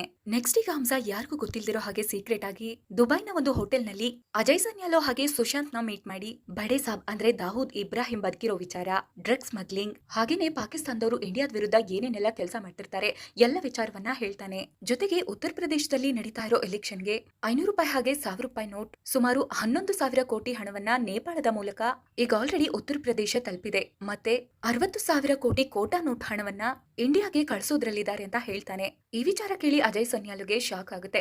ಸರಿ, ನೀನ್ ಹೇಳಿದ್ದು ಒಳ್ಳೇದಾಯ್ತು ಅಂತ ಹೇಳಿ ಅಜಯ್ ಸನ್ಯಾಲೋ ಹಮ್ಜನ್ಗೆ, ನಿನ್ಗೆ ಇವಾಗ ಫ್ರೀ ಹ್ಯಾಂಡ್ ಕೊಟ್ಟಿದೀವಿ, ನಿನ್ಗೆ ಯಾರ್ಯಾರು ಟೆರರಿಸ್ಟು ಇಂಡಿಯಾದ ವಿರುದ್ಧ ಕೆಲಸ ಮಾಡ್ತಾರೆ ಅಂತ ಅನ್ಸುತ್ತೋ ಅವರೆಲ್ಲರೂ ನೀನು ಸಾಯಿಸಬಹುದು ಅಂತ ಹೇಳ್ತಾರೆ. ಭಾರತ ಸರ್ಕಾರ ನಿನ್ಗೆ ಫುಲ್ಲು ಫ್ರೀಡಮ್ ಕೊಟ್ಟಿದೆ, ಸೊ ನೀನು ಅಲ್ಲಿರೋ ಎಲ್ಲಾ ಟೆರರಿಸ್ಟ್ ಗಳ ಕತೆನ ಮುಗಿಸು ಅಂತ ಹೇಳ್ತಾನೆ. ಈಗ ಅಜಯ್ ಸನ್ಯಾಲೋ ಹಾಗೆ ಸುಶಾಂತ್ ಇಂಡಿಯಾಗೆ ವಾಪಸ್ ಬಂದು ಹಮ್ಜಾ ಹೇಳ್ದಂಗೆ ಎಲ್ಲಾ ಪ್ರೂಫ್ ನು ಇಟ್ಕೊಂಡು PM ಆಗಿ ಹೋಮ್ ಮಿನಿಸ್ಟರ್ ನ ಮೀಟ್ ಮಾಡ್ತಾನೆ. ಇಲ್ಲಿ ನಮ್ಗೆ ಗೊತ್ತಾಗುತ್ತೆ ಇವರು ಯಾವುದೋ ಒಂದು ಹೊಸ ರೂಲ್ಸ್ ನ ಜಾರಿಗೆ ತರೋದ್ರಲ್ಲಿ ಇರ್ತಾರೆ. ಈಗ 2016ನೇ ಇಸ್ವಿ ಭಾರತದ ಒಂದು ನ್ಯೂಸ್ ಅನ್ನ ಕೇಳಿ ಪಾಕಿಸ್ತಾನದ ಸರ್ಕಾರ ತುಂಬಾನೇ ಶಾಕ್ ಆಗುತ್ತೆ. ಅದೇನಪ್ಪಾ ಅಂದ್ರೆ ಇಲ್ಲಿ ನರೇಂದ್ರ ಮೋದಿ ಅವರು 500 ರೂಪಾಯಿ ಹಾಗೆ 1000 ರೂಪಾಯಿ ನೋಟನ್ನ ಇಲ್ಲಿ ಬ್ಯಾನ್ ಮಾಡಲಾಗಿರುತ್ತೆ. ಈ ನ್ಯೂಸ್ ಅನ್ನ ಕೇಳಿ ಕನಾನಿ ಬ್ರದರ್ ಹಾಗೆ ಇಕ್ಬಾಲ್ ತುಂಬಾನೇ ಟೆನ್ಷನ್ ಆಗ್ತಾರೆ. ಕನಾನಿ ಬ್ರದರು ಇಕ್ಬಾಲ್ಗೆ ಏನ್ ಮಾಡುದು, ಇವಾಗ ಇಂಡಿಯಾಗೆ ಕಳಿಸೋದಿಕ್ಕೆ ಅಂತ 60,000 ಕೋಟಿ ಕೋಟಾ ನೋಟನ್ನ ಪ್ರಿಂಟ್ ಮಾಡಲಾಗಿದೆ, ಆದ್ರೆ ಇಂಡಿಯಾದಲ್ಲಿ ನೋಟ್ ಬ್ಯಾನ್ ಮಾಡಿರೋದ್ರಿಂದ ಇದಿಷ್ಟು ವೇಸ್ಟ್ ಆಗುತ್ತಲ್ಲ, ಏನಾದ್ರೂ ಮಾಡಿ ಅಂತ ಇಕ್ಬಾಲ್ ನ ಕೇಳ್ಕೊಳ್ತಿರ್ತಾನೆ. ಫ್ರೆಂಡ್ಸ್, ಇಲ್ಲಿ ಇಂಡಿಯಾದ ಕರೆನ್ಸಿನ ಪ್ರಿಂಟ್ ಮಾಡೋ ಮಿಷಿನ್ ಪಾಕಿಸ್ತಾನದಲ್ಲಿ ಇರುತ್ತೆ. ಈ ಖನಾನಿ ಬ್ರದರು ಸಾವಿರಾರು ಕೋಟಿ ಕೋಟಾ ನೋಟನ್ನ ಇಂಡಿಯಾಗೆ ಕಳಿಸ್ಬೇಕು ಅಂತ ಪ್ರಿಂಟ್ ಮಾಡಿ ಇಟ್ಕೊಂಡಿರ್ತಾನೆ. ನೆಕ್ಸ್ಟ್ ಇತ್ತ ಅಮ್ಜನ್ಗೆ ಕಾಲ್ ಮಾಡಿ ಕೇಳ್ತಾನೆ, ಪ್ಲೀಸ್ ನೀನ್ ಹೇಗಾದ್ರೂ ಮಾಡಿ ಹೆಲ್ಪ್ ಮಾಡು, ಈ ಕೋಟಾ ನೋಟನ್ನ ಇಂಡಿಯಾದ ಯುಪಿಗೆ ಕಳಿಸ್ಬೇಕು, ಇದನ್ನ ಇಂಡಿಯಾ ತಲುಪೋ ಹಾಗೆ ನೀನೇ ಮಾಡ್ಬೇಕು ಅಂತ ಅಮ್ಜನ್ನ ಕೇಳ್ಕೊಳ್ತಾನೆ. ಇದಕ್ಕೆ ಅಮ್ಜಾ ನೀನ್ ಎಲ್ಲಿದೀಯಾ ಹೇಳು, ಅಲ್ಲಿಗೆ ಬರ್ತೀನಿ ಅಂತ ಹೇಳ್ತಾನೆ. ಅದಕ್ಕೆ ಇತ್ತ ನಾನು ಫ್ಯಾಕ್ಟ್ರಿಲಿ ಇದೀನಿ ಅಂತ ಹೇಳ್ತಾನೆ. ಅದಕ್ಕೆ ಈಗ ಅಮ್ಜಾ ರಿಜ್ವಾನ್ ನ ಕರ್ಕೊಂಡು ಖನಾನಿ ಇರೋ ಫ್ಯಾಕ್ಟ್ರಿಗೆ ಹೋಗ್ತಾನೆ. ಈ ಕಡೆ ಇಂಡಿಯಾದ ಯುಪಿ ಪೊಲಿಟಿಷಿಯನ್ ಅತೀಫ್ ಅಹ್ಮದ್ ಇಂಡಿಯಾದಲ್ಲಿ ಮೋದಿ ನೋಟ್ ಬ್ಯಾನ್ ಮಾಡಿದಾನೆ, ಅಷ್ಟು ಕೋಟಿ ಹಣ ಇಂಡಿಯಾಗೆ ಬಂದ್ರೆ ವೇಸ್ಟ್, ಏನು ಪ್ರಯೋಜನ ಇಲ್ಲ ಅಂತ ಹೇಳ್ತಾನೆ. ಈ ವಿಚಾರನ ಅಮ್ಜಾ ಅಜಯ್ ಸನ್ಯಾಲೋಗೆ ತಿಳಿಸಿರ್ತಾನೆ. ಅಜಯ್ ಸನ್ಯಾಲೋ ಈಗ ಪೊಲೀಸ್ ಅವ್ರಿಗೆ ಇನ್ಫಾರ್ಮ್ ಮಾಡಿ ಉತ್ತರ ಪ್ರದೇಶದ ಪೊಲಿಟಿಷಿಯನ್ ಅತೀಫ್ ಅಹ್ಮದ್ ನ ಅರೆಸ್ಟ್ ಮಾಡಿಸ್ತಾರೆ. ಈ ಕಡೆ ರಿಜ್ವಾನ್ ಅಮ್ಜಾ ಖನಾನಿ ಹತ್ರ ಬಂದಿರ್ತಾರೆ. ಈಗ ಖನಾನಿ ನೋಡು ಈ ಫೇಕ್ ನೋಟ್ ನ ಏನ್ ಮಾಡ್ತೀಯ ಅಂತ ಕೇಳ್ತಾನೆ. ಅಮ್ಜಾ ಈಗ ಖನಾನಿ ಬ್ರದರ್ ನ ಟೆರೆಸ್ ಮೇಲೆ ಕರ್ಕೊಂಡು ಹೋಗಿ ನಮ್ ಇಂಡಿಯಾಗೆ ಇಷ್ಟೊಂದು ಕೋಟಾ ನೋಟ್ ನ ಕಳಿಸ್ತಾ ಇದೀಯ ಅಂತ ಚೆನ್ನಾಗಿ ಹೊಡಿತಾನೆ. ಈಗ ಖನಾನಿಗೆ ಅಮ್ಜಾ ಒಬ್ಬ ಇಂಡಿಯನ್ ಸ್ಪೈ ಅಂತ ಗೊತ್ತಾಗುತ್ತೆ. ಆದ್ರೆ ಈಗ ಅಮ್ಜಾ ಖನಾನಿನ ಮೇಲಿಂದ ತಳ್ಳಿ ಸಾಯಿಸ್ಬಿಡ್ತಾನೆ. ನೆಕ್ಸ್ಟ್ ಅಮ್ಜಾ ರಿಜ್ವಾನ್ ಹಾಗೆ ಅವ್ರ ಕಡೆ ಒಂದಷ್ಟು ಹುಡುಗರು ಮುಂಬೈ ಬ್ಲಾಸ್ಟ್, ಜೈಪುರ್ ಬ್ಲಾಸ್ಟ್ ಹೀಗೆ ಇಂಡಿಯಾದಲ್ಲಿರೋ ಅಮಾಯಕರನ್ನ ಸಾಯಿಸಿರೋ ಟೆರರಿಸ್ಟ್ ಗಳನ್ನ ಹುಡುಕಿ ಕೊಲ್ತಾರೆ. ನೆಕ್ಸ್ಟ್ ಅಮ್ಜಾ ಪಾರ್ಟ್ 1 ಅಲ್ಲಿ ಫ್ಲೈಟ್ ಹೈಜಾಕ್ ಮಾಡಿದ್ನಲ್ಲ ಜಹೂರ್ ಮಿಸ್ತ್ರಿ, ಅವನು ಕೂಡ ಚೆನ್ನಾಗಿ ಹೊಡೆದು ಅಜಯ್ ಸನ್ಯಾಲೋಗೆ ವಿಡಿಯೋ ಕಾಲ್ ಮಾಡಿ ತೋರಿಸಿ ಎಷ್ಟೋ ಭಾರತದ ಅಮಾಯಕರನ್ನ ಕೊಲೆ ಮಾಡಿರೋ ಈ ಜಹೂರ್ ಮಿಸ್ತ್ರಿ ಬಾಯಲ್ಲಿ ಜೈ ಹಿಂದ್ ಅಂತ ಹೇಳಿಸಿ ಕೊನೆಗೆ ಸಾಯಿಸ್ತಾನೆ. ಫ್ರೆಂಡ್ಸ್, ಇಲ್ಲಿ ಅಮ್ಜಾ ತುಂಬಾ ಜನನ ಸಾಯಿಸ್ತಾ ಇರ್ತಾನೆ. ಆದ್ರೆ ಇದಕ್ಕೆಲ್ಲ ಕಾರಣ ಅಮ್ಜಾ ಅನ್ನೋದು ಯಾರಿಗೂ ಗೊತ್ತಿರೋದಿಲ್ಲ. ನೆಕ್ಸ್ಟ್ ಸೀನ್ ಅಲ್ಲಿ ಇಕ್ಬಾಲ್ ಅಮ್ಜನ್ಗೆ ಬಡೆ ಸಾಬ್ನ ಮೀಟ್ ಮಾಡೋದಕ್ಕೆ ಹೋಗ್ಬೇಕು ಅಂತ ಹೇಳ್ತಾನೆ. ಅಮ್ಜನ್ಗೆ ಇಲ್ಲಿ ಡೌಟ್ ಬರುತ್ತೆ, ಆದ್ರೂ ಕೂಡ ಇರ್ಲಿ ಅಂತ ಬಡೆ ಸಾಬ್ನ ಸಾಯಿಸೋದಕ್ಕೆ ಪ್ಲಾನ್ ಮಾಡ್ಕೊಳ್ತಾನೆ. ಅದೇನಂದ್ರೆ ಈತ ತನ್ನ ಹ್ಯಾಂಡ್ಗೆ ಒಂದು ಟ್ರಾನ್ಸ್ಪರೆಂಟ್ ಗ್ಲೌಸ್ ಹಾಕೊಳ್ತಾನೆ. ಆ ಗ್ಲೌಸ್ ಮೇಲೆ ಈತ ಒಂದು ಪಾಯ್ಸನ್ ಅನ್ನ ಹಾಕೊಂಡಿರ್ತಾನೆ. ಇದು ಸ್ಕಿನ್ ರೂಪದಲ್ಲೇ ಕಾಣಿಸುತ್ತೆ. ಇದು ಹೇಗೆ ಕೆಲಸ ಮಾಡುತ್ತೆ ಅಂದ್ರೆ ಅಮ್ಜನ್ ಕೈನ ಯಾರು ಮುಟ್ತಾರೋ ಆಗ ಆ ಪಾಯ್ಸನ್ ಅವ್ರ ಸ್ಕಿನ್ ಗೆ ಟಚ್ ಆಗಿ ದೇಹದ ಒಳಗಡೆ ನುಗ್ಗಿ ಅವ್ರನ್ನ ಸಾಯಿಸುತ್ತೆ. ಸೊ ಹೀಗೆ ಪ್ಲಾನ್ ಮಾಡ್ಕೊಂಡು ಇವನು ಇಕ್ಬಾಲ್ ಜೊತೆಗೆ ಬಡೆ ಸಾಬ್ನ ಮೀಟ್ ಮಾಡೋದಕ್ಕೆ ಹೋಗ್ತಾನೆ. ಅಮ್ಜಾ ಬಡೆ ಸಾಬ್ಗೆ ಶೇಕ್ ಹ್ಯಾಂಡ್ ಮಾಡೋದಕ್ಕೆ ಹೋಗ್ತಾನೆ. ಆದ್ರೆ ಅಷ್ಟಕ್ಕೆ ಕೆಮ್ಮು ಬರುತ್ತೆ. ಆಗ ನರ್ಸು ಶೇಕ್ ಹ್ಯಾಂಡ್ ಮಾಡಬೇಡಿ ಅಂತ ಹೇಳ್ತಾರೆ. ಸೊ ಇಲ್ಲಿ ಬಡೆ ಸಾಬ್ನ ಸಾಯಿಸೋ ಪ್ಲಾನ್ ಫ್ಲಾಪ್ ಆಗುತ್ತೆ. ನೆಕ್ಸ್ಟ್ ಈ ಕಡೆ ಇಂಡಿಯಾದಲ್ಲಿ ಯುಪಿ ಪೊಲಿಟಿಷಿಯನ್ ಅತೀಫ್ ಅಹ್ಮದ್ ನ ಶೂಟ್ ಮಾಡಿ ಸಾಯಿಸಲಾಗಿರುತ್ತೆ. ಈ ಕಡೆ ASP ಉಮರ್ ಯಲೀನಾ ಹತ್ರ ಬಂದು ಯಲೀನಾ ಮಗನ್ಗೆ ಗನ್ ಪಾಯಿಂಟ್ ಮಾಡಿ ಅಮ್ಜಾ ಇಂಡಿಯನ್ ಏಜೆಂಟಾ ಅಲ್ವಾ ಅಂತ ಕೇಳ್ತಾನೆ. ಇಲ್ಲಿ ಯಲೀನಾ ತುಂಬಾ ಭಯಪಿತಾಗಿ ತನ್ನ ಮಗನ್ಗೆ ಏನ್ ತೊಂದರೆ ಆಗ್ಬಿಡುತ್ತೋ ಅಂತ ಅಮ್ಜಾ ಇಂಡಿಯನ್ ಏಜೆಂಟ್ ಅಂತ ಒಪ್ಕೊಳ್ತಾಳೆ. ಈ ಕಡೆ ಇಕ್ಬಾಲ್ 40ರಿಂದ 50 ಜನಕ್ಕೆ ಇಂಡಿಯಾದ ಮೇಲೆ ಹೇಗೆ ಅಟ್ಯಾಕ್ ಮಾಡ್ಬೇಕು ಅಂತ ಟ್ರೈನ್ ಅಪ್ ಮಾಡ್ತಿರ್ತಾನೆ. ಇಂಡಿಯಾನ ಈ ಸಲ ಸುಟ್ಟಾಕ್ಬಿಡ್ಬೇಕು ಅನ್ನೋಷ್ಟು ಕೋಪ ಇಕ್ಬಾಲ್ಗೆ ಇರುತ್ತೆ. ಯಾಕಂದ್ರೆ ಇಲ್ಲಿ ಇವ್ರ ಪ್ಲಾನ್ ಎಲ್ಲ ಉಲ್ಟಾ ಆಗ್ತಾ ಇರುತ್ತಲ್ಲ ಅದಕ್ಕೆ. ಈಗ ಉಮರ್ ಇಕ್ಬಾಲ್ಗೆ ಅಮ್ಜಾ ಒಬ್ಬ ಇಂಡಿಯನ್ ಏಜೆಂಟ್ ಅನ್ನೋ ವಿಚಾರನ ತಿಳಿಸ್ತಾನೆ. ಇಕ್ಬಾಲ್ ಹೇಗಿದ್ರು ಅಮ್ಜಾ ಇಲ್ಲಿಗೆ ಬರ್ತಿದ್ದಾನೆ, ಅವ್ನ ಕತೆನ ಇಲ್ಲೇ ಮುಗಿಸ್ತೀನಿ ಅಂತ ಅನ್ಕೊಳ್ತಾನೆ. ಈಗ ಅಮ್ಜಾ ರಿಜ್ವಾನ್ ಇಕ್ಬಾಲ್ ಇರೋ ಜಾಗಕ್ಕೆ ವೆಪನ್ಸ್ ನ ತಗೊಂಡು ಬರ್ತಾರೆ. ಮಾತಾಡ್ತಾನೆ ಅಮ್ಜನ್ ಮೇಲೆ ಇಕ್ಬಾಲ್ ಅಟ್ಯಾಕ್ ಮಾಡ್ತಾನೆ. ಚಾಕುವಿಂದ ಚುಚ್ಚಿ ಬ್ರೂಟಲ್ ಆಗಿ ಹೊಡಿತಾನೆ. ಆದ್ರೂ ಕೂಡ ಇಲ್ಲಿ ಅಮ್ಜಾ ಇಕ್ಬಾಲ್ಗೆ ತಿರುಗಿಸಿ ಹೊಡಿತಾ ಇರೋದಿಲ್ಲ. ಈತ ಗಡಿಯಾರನೇ ನೋಡ್ತಾ ಇರ್ತಾನೆ. ಫ್ರೆಂಡ್ಸ್, ಅಮ್ಜಾ ಇಕ್ಬಾಲ್ ಹತ್ರ ಬರೋದಕ್ಕಿಂತ ಮುಂಚೆನೆ ಒಂದು ಪ್ಲಾನ್ ಮಾಡಿರ್ತಾನೆ ಅನ್ಸುತ್ತೆ. ಅದೇನಂದ್ರೆ ಈತ ಇಲ್ಲಿಗೆ ಬರೋದಕ್ಕಿಂತ ಮುಂಚೆ ಬಲೂಚ್ ಲೀಡರ್ ಶಿರಾನಿಯನ್ನ ಮೀಟ್ ಮಾಡಿರ್ತಾನೆ. ಅಮ್ಜಾ ಶಿರಾನಿಗೆ ನಿನ್ ಶತ್ರುಗಳನ್ನೆಲ್ಲ ಒಂದೇ ಕಡೆ ಸೇರ್ಸಿದ್ರೆ ನೀನ್ ಏನ್ ಮಾಡ್ತೀಯ ಅಂತ ಕೇಳ್ತಾನೆ. ಅದಕ್ಕೆ ಶಿರಾನಿ ಅವ್ರನ್ನೆಲ್ಲ ಬ್ಲಾಸ್ಟ್ ಮಾಡ್ತೀನಿ ಅಂತ ಹೇಳ್ತಾನೆ. ಸರಿ, ಬ್ಲಾಸ್ಟ್ ಮಾಡೋದಕ್ಕೆ ರೆಡಿ ಆಗು ಅಂತ ಹೇಳಿರ್ತಾನೆ. ಅಮ್ಜಾ ಶಿರಾನಿ ಹತ್ರ ತಂದಿರೋ ವೆಪನ್ಸ್ ಅಲ್ಲಿ ಟೈಮ್ ಬಾಂಬ್ ಫಿಕ್ಸ್ ಆಗಿರುತ್ತೆ. ಅಮ್ಜಾ ರಿಜ್ವಾನ್ಗೆ ನಾನು ಒಳಗಡೆ ಇದ್ರೂ ಪರವಾಗಿಲ್ಲ, ಟೈಮ್ ನೋಡ್ಕೊಂಡು ಬ್ಲಾಸ್ಟ್ ಮಾಡು ಅಂತ ಒಂದು ಟೈಮ್ ಹೇಳಿರ್ತಾನೆ. ಅಮ್ಜಲ್ ಮೇಲೆ ಅಟ್ಯಾಕ್ ಮಾಡ್ತಿರೋ ಇಕ್ಬಾಲ್ಗೆ ಈಗ ಅಮ್ಜಾ ನಿಂದು ಮುಗ್ದಿದ್ರೆ ನನ್ ಧಮಾಕ ಶುರು ಮಾಡ್ಲಾ ಅಂತ ಹೇಳ್ತಾನೆ. ಇದೇ ಟೈಮ್ಗೆ ರಿಜ್ವಾನ್ ಟೈಮ್ ಬಾಂಬ್ ನ ಬ್ಲಾಸ್ಟ್ ಮಾಡ್ತಾನೆ. ಇಕ್ಬಾಲ್ ಕಡೆಯವರೆಲ್ಲ ಒಂದಷ್ಟು ಜನ ಸಾಯ್ತಾರೆ. ಇಕ್ಬಾಲ್ ಆಗಿ ಅಮ್ಜನ್ಗೆ ಸ್ವಲ್ಪ ಇಂಜೂರ್ ಆಗುತ್ತೆ. ಈ ಕಡೆ ಅಮ್ಜಾ ಆಗಿ ಇಕ್ಬಾಲ್ ನಡುವೆ ಸಖತ್ ಫೈಟ್ ಶುರುವಾಗುತ್ತೆ. ಇಕ್ಬಾಲ್ ಅಮ್ಜನ್ಗೆ ತುಂಬಾನೇ ಬ್ರೂಟಲ್ ಆಗಿ ಹೊಡೆದಿರ್ತಾನೆ. ಆದ್ರೂ ಕೂಡ ಅಮ್ಜಾ ಇಕ್ಬಾಲ್ ನ ಬಿಡದೆ ಇಕ್ಬಾಲ್ ಕಾಲ್ನ ಕಟ್ ಮಾಡಿ ಫುಯಲ್ ಟ್ಯಾಂಕ್ ಗೆ ಹಾಕಿ ಬ್ಲಾಸ್ಟ್ ಮಾಡ್ತಾನೆ. ಈ ಫೈಟ್ ಅಲ್ಲಿ ಅಮ್ಜಾ ತುಂಬಾನೇ ಗಾಯಗೊಂಡಾನೆ. ತಾನ್ ಬದುಕ್ತೀನಿ ಅನ್ನೋ ಗ್ಯಾರಂಟಿ ಅವನ್ಗೆ ಇರೋದಿಲ್ಲ. ಈಗ ಅಮ್ಜಾ ತನ್ನ ಹೆಂಡತಿ ಎಲಿನಾಗೆ ಕಾಲ್ ಮಾಡಿ, ಇದು ನನ್ ಕೊನೆ ಕಾಲ್ ಅನ್ಸುತ್ತೆ, ನಾನ್ ಮತ್ತೆ ನಿನ್ ಜೊತೆ ಮಾತಾಡ್ತೀನೋ ಇಲ್ವೋ ಗೊತ್ತಿಲ್ಲ, ನಿನ್ಗೆ ನನ್ ನಿಜವಾದ ಹೆಸರು ಗೊತ್ತಿಲ್ಲ ಅಲ್ವಾ, ನನ್ನ ಹೆಸರು ಜಸ್ಕ್ರಿತ್ ಸಿಂಗ್ ಅಂತ ಹೇಳಿ ತುಂಬಾನೇ ಎಮೋಷನಲ್ ಆಗಿ ಕಾಲ್ ಕಟ್ ಮಾಡ್ತಾನೆ. ಅಷ್ಟಕ್ಕೆ ಈಗ ASP Umar Pakistani police force ಜೊತೆಗೆ ಬಂದು ಅಮ್ಜನ್ನ ಅರೆಸ್ಟ್ ಮಾಡ್ತಾರೆ. ಈಗ ಇವ್ರಿಗೆ ಅಮ್ಜಾ ಒಬ್ಬ ಭಾರತದ ಸ್ಪೈ ಅಂತ ಗೊತ್ತಾಗಿದೆ. ಇವನ್ಗೆ ತುಂಬಾನೇ ಟಾರ್ಚರ್ ಮಾಡ್ತಾ ಇದ್ದಾರೆ. ಆದ್ರೂ ಕೂಡ ಅಮ್ಜಾ ಏನು ಕೂಡ ಬಾಯ್ ಬಿಡ್ತಾ ಇರೋದಿಲ್ಲ. ಪಾಕಿಸ್ತಾನಿ ಲೆಫ್ಟಿನೆಂಟ್ ಜನರಲ್ಗೆ ಅಜಯ್ ಸನ್ಯಾಲೋ ಕಾಲ್ ಮಾಡಿ ಅಮ್ಜನ್ನ ನಮ್ ದೇಶಕ್ಕೆ ಬಿಟ್ ಕಳ್ಸಿ, ಅವನ್ಗೇನಾದ್ರೂ ತೊಂದರೆ ಆದ್ರೆ ನಿಮ್ಮನ್ನ ಸುಮ್ನೆ ಬಿಡಲ್ಲ ಅಂತ ಹೇಳಿದಕ್ಕೆ ಈ ಜನರಲ್ ನೀನೇನಾದ್ರೂ ಮಾಡ್ಕೋ ಬಿಟ್ ಕಳ್ಸಲ್ಲ ಅಂತ ಹೇಳ್ತಾನೆ. ಅದಕ್ಕೆ ಈಗ ಅಜಯ್ ಸನ್ಯಾಲೋ ನಿನ್ಗೊಂದು ವಿಡಿಯೋ ಕಳಿಸ್ತೀನಿ ನೋಡು ಅಂತ ಹೇಳ್ತಾನೆ. ಆ ವಿಡಿಯೋದಲ್ಲಿ ಏನಿರುತ್ತೆ ಅಂದ್ರೆ ಈ Pakistani general Pakistani nuclear machine ಬಗ್ಗೆ ದುಡ್ಡುಗೋಸ್ಕರ ಇಸ್ರೇಲ್ಗೆ ಇನ್ಫಾರ್ಮೇಶನ್ ನ ಲೀಕ್ ಔಟ್ ಮಾಡ್ತಿರ್ತಾನೆ. ಈ ವಿಚಾರ ಏನಾದ್ರೂ ಪಾಕಿಸ್ತಾನದವ್ರಿಗೆ ಗೊತ್ತಾದ್ರೆ ಪಾಕಿಸ್ತಾನದವರೇ ಈ ಜನರಲ್ಗೆ ಕಲ್ಲು ಹೊಡೆದು ಸಾಯಿಸ್ತಾರೆ. ನೀನೇನಾದ್ರೂ ಅಮ್ಜನ್ನ ಬಿಟ್ ಕಳಿಸ್ಲಿಲ್ಲ ಅಂದ್ರೆ ಈ ವಿಡಿಯೋನ ಲೀಕ್ ಔಟ್ ಮಾಡ್ತೀನಿ ಅಂತ ಅಜಯ್ ಸನ್ಯಾಲೋ ಬೆದರಿಕೆ ಹಾಕ್ತಾರೆ. ಈ ವಿಡಿಯೋ ನೋಡಿ ಗಾಬರಿಗೊಂಡ ಈ ಜನರಲ್ ಆಫೀಸರ್ಸ್ನೆಲ್ಲ ಆಚೆ ಕಳಿಸ್ತಾನೆ. ಈಗ ಇವನ್ನ ಇಂಡಿಯನ್ ಏಜೆಂಟ್ ಅಂತ ಇಟ್ಕೊಂಡ್ ಬಂದಿದೀವಿ, ಇವನ್ನ ಬಿಟ್ ಕಳ್ಸಿದ್ರೆ ನಾನು ಯಾರನ್ನ ತೋರಿಸ್ಲಿ ಅಂತ ಅಜಯ್ ಸನ್ಯಾಲೋನ ಕೇಳ್ತಾನೆ ಈ ಜನರಲ್. ಅದಕ್ಕೆ ಹಮ್ಜಾ ಉಜೇರ್ ಅಂತ ಹೇಳ್ತಾನೆ. ನೆಕ್ಸ್ಟ್ ರೆಹಮಾನ್ ದಿಕಿರ್ ತಮ್ಮ ಉಜೇರ್ನ ಇಂಡಿಯನ್ ಸ್ಪೈ ಅಂತ ಈ ಕೇಸಲ್ಲಿ ಫಿಟ್ ಮಾಡಿ ಲೈಫ್ ಲಾಂಗ್ ಜೈಲಲ್ಲಿ ಇರೋ ಹಾಗೆ ಮಾಡ್ತಾರೆ. ಈಗ ಜನರಲ್ ಅಜಯ್ ಸನ್ಯಾಲೋ ಹೇಳಿದ ಲೊಕೇಶನ್ಗೆ ಅಮ್ಜನ್ನ ತಂದು ಬಿಡ್ತಾರೆ. ಇಲ್ಲಿ ಅಮ್ಜನ್ನ ಪಿಕ್ ಮಾಡೋದಕ್ಕೆ ಒಂದು ಗಾಡಿ ಬರುತ್ತೆ. ಆ ಗಾಡಿ ಒಳಗಡೆ ಅಮ್ಜನ್ ಮಾವ ಜಮೀಲ್ ಇರ್ತಾರೆ. ಜಮೀಲ್ನ ನೋಡಿ ಅಮ್ಜನ್ಗೆ ಶಾಕ್ ಆಗುತ್ತೆ. ಫ್ರೆಂಡ್ಸ್, ನಮ್ಗೆ ಇಲ್ಲಿ ಒಂದು ವಿಚಾರ ಗೊತ್ತಾಗುತ್ತೆ. ಇಲ್ಲಿ ಟ್ವಿಸ್ಟ್ ಏನಪ್ಪಾ ಅಂದ್ರೆ ಅಮ್ಜನ್ ಮಾವ ಜಮೀಲ್ ಇಂಡಿಯನ್ ಏಜೆಂಟ್ ಆಗಿರ್ತಾನೆ. ಜಮೀಲ್ 45 ವರ್ಷದಿಂದ ಪಾಕಿಸ್ತಾನದಲ್ಲಿ ಇದ್ಕೊಂಡು ಪಾಕಿಸ್ತಾನಿ ಪಾಲಿಟಿಕ್ಸ್ ನ ತನ್ನ ಕಂಟ್ರೋಲ್ಗೆ ತಗೋಬೇಕು ಅಂತ ಅನ್ಕೊಂಡಿರ್ತಾನೆ. ಅಮ್ಜನ್ಗೆ ಈತ ನನ್ ಮಗಳನ್ನ ನೀ ಮರ್ತ್ ಬಿಡು, ಅವಳು ನನ್ ಮಗಳು, ನಾನು ಅವಳನ್ನ ಚೆನ್ನಾಗಿ ನೋಡ್ಕೊಳ್ತೀನಿ, ನೀನ್ ಇಲ್ಲಿರೋದು ಸೇಫ್ ಅಲ್ಲ ಅಂತ ಹೇಳ್ತಾನೆ. ಫ್ರೆಂಡ್ಸ್, ಇಲ್ಲಿ ಎಲಿನಾ ಉಮರ್ಗೆ ಅಮ್ಜಾ ಒಬ್ಬ ಇಂಡಿಯನ್ ಸ್ಪೈ ಅಂತ ಹೇಳ್ದಾಗ್ಲೇನೆ ಈ ವಿಚಾರನ ಎಲಿನಾ ತನ್ನ ಅಪ್ಪನ್ಗೂ ಸಹ ಹೇಳಿರ್ತಾಳೆ. ಹಾಗಾಗಿ ಈ ಜಮೀಲ್ ಐಬಿ ಡೈರೆಕ್ಟರ್ ಅಜಯ್ ಸನ್ಯಾಲೋ ಜೊತೆ ಮಾತಾಡಿ ಇವನ್ನ ವಾಪಸ್ ಇಂಡಿಯಾ ಕಳ್ಸೋದಕ್ಕೆ ಈ ಪ್ಲಾನ್ ಮಾಡಿರ್ತಾರೆ. ಅಮ್ಜಾ ಹೊರಡೋಕಿನ ಮುಂಚೆ ಜಮೀಲ್ಗೆ ಹೇಳ್ತಾನೆ, ನಮ್ ದೇಶಕ್ಕೆ ತೊಂದರೆ ಮಾಡಿರೋ ಎಲ್ಲಾರನ್ನೂ ಸಾಯಿಸ್ತೆ, ಆದ್ರೆ ಆ ಬಾಡೆ ಸಾಬ್ನ ಸಾಯಿಸಕ್ಕಾಗ್ಲಿಲ್ಲ ಅಂತ ಬೇಜಾರ್ ಮಾಡ್ಕೊಳ್ತಾನೆ. ಆದ್ರೆ ಇಲ್ಲಿ ನಮ್ಗೆ ಗೊತ್ತಾಗುತ್ತೆ, ಈ ಮರ್ಕ್ಯೂರಿ ಸೊಲ್ಯೂಷನ್ ನ ಕೈಗೆ ಹಚ್ಕೊಂಡು ಬಡೆ ಸಾಬ್ಗೆ ಶೇಕ್ ಹ್ಯಾಂಡ್ ಮಾಡಿರೋದ್ರಿಂದಾನೇ ಈ ಬಡೆ ಸಾಬ್ ಪೇಷಂಟ್ ತರ ಹಾಸಿಗೆ ಹಿಡಿದಿರೋ ತರ ಒಂದೇ ಸಲ ಸಾಯ್ದೆ ದಿನೇ ಸಾಯೋ ತರ ಮಾಡಿರ್ತಾನೆ ಈ ಜಮೀಲ್. ಈಗ ಅಮ್ಜನ ಕರ್ಕೊಂಡು ಹೋಗೋದಕ್ಕೆ ಪ್ರೈವೇಟ್ ಜೆಟ್ ಬರುತ್ತೆ. ಅಮ್ಜಾ ಈಗ ವಾಪಸ್ ಇಂಡಿಯಾಗೆ ಬಂದು ಅಜಯ್ ಸನ್ಯಾಲೋನ ಮೀಟ್ ಮಾಡ್ತಾನೆ. ಇಷ್ಟು ವರ್ಷ ಪಾಕಿಸ್ತಾನದಲ್ಲಿ ಇದ್ಕೊಂಡು ತಾನ್ ಏನೇನೆಲ್ಲ ಮಾಡಿದ್ನೋ ಎಲ್ಲಾ ವಿಚಾರನೂ ಶೇರ್ ಮಾಡ್ತಾನೆ. ಈಗ ಅಮ್ಜಾ ಇಂಡಿಯಾಗೆ ಬಂದಾಯ್ತು. ಈಗ ಅವನು ಅಮ್ಜಾ ಅಲ್ಲ, ಜಸ್ಕ್ರಿತ್ ಈಗ ತನ್ನ ಫ್ಯಾಮಿಲಿನ ನೋಡ್ತಾನೆ. ಆದ್ರೆ ಅವ್ರ ಮುಂದೆ ಹೋಗೋಕ್ಕಾಗಲ್ಲ, ಯಾಕಂದ್ರೆ ಅವ್ರ ದೃಷ್ಟಿಲಿ ಈತ ಸತ್ತೋಗಿದ್ದಾನೆ. ತನ್ನ ಫ್ಯಾಮಿಲಿನ ದೂರದಿಂದಾನೇ ನೋಡಿ ಎಮೋಷನಲ್ ಆಗ್ತಾನೆ. ಇಲ್ಲಿಗೆ ಈ ಮೂವಿ ಎಂಡ್ ಆಗುತ್ತೆ. ನೆಕ್ಸ್ಟ್ ಜಸ್ಕ್ರಿತ್ ನ ಅಮ್ಜಾ ಆಗಿ ಪಾಕಿಸ್ತಾನದಲ್ಲಿ ಹೇಗಿರ್ಬೇಕು ಅನ್ನೋದಕ್ಕೆ 2 ವರ್ಷಗಳ ಕಾಲ ಟ್ರೈನಿಂಗ್ ಕೊಟ್ಟಿರೋದನ್ನ ನಮ್ಗೆ ಇಲ್ಲಿ ತೋರಿಸ್ತಾರೆ. ಫ್ರೆಂಡ್ಸ್, ಇದಾಗಿತ್ತು ದುರಂದರ್ ಪಾರ್ಟ್ 2 ನ ಕತೆ. ಇದು ಬರೀ ಕತೆ ಅಲ್ಲ, ಜಸ್ಕ್ರಿತ್ ತರಹದ ಎಷ್ಟೋ ವ್ಯಕ್ತಿಗಳು ಪಾಕಿಸ್ತಾನದಲ್ಲಿ ಭಾರತದ ಸ್ಪೈ ಆಗಿ ಇದ್ಕೊಂಡು ತಮ್ಮ ಜೀವನನೇ ನಮ್ಮ ಭಾರತ ದೇಶಕ್ಕೋಸ್ಕರ ಮುಡಿಪಾಗಿ ಇಟ್ಟು ನಮ್ ದೇಶಕ್ಕೋಸ್ಕರ ತಮ್ಮ ಜೀವನನೇ ತ್ಯಾಗ ಮಾಡಿರೋ ಎಷ್ಟೋ ದೇಶಭಕ್ತರ ನಿಜವಾದ ಕತೆ ಇದಾಗಿದೆ. ಸೊ ಫ್ರೆಂಡ್ಸ್, ವಿಡಿಯೋ ಇಷ್ಟ ಆಗಿದ್ರೆ ಲೈಕ್ ಮಾಡಿ, ಶೇರ್ ಮಾಡಿ. ನಮ್ ಚಾನೆಲ್ಗೆ ಹೊಸಬ್ರಾಗಿದ್ರೆ ಸಬ್ಸ್ಕ್ರೈಬ್ ಮಾಡೋದನ್ನ ಮಾತ್ರ ಮರಿಬೇಡಿ. Thank you for watching.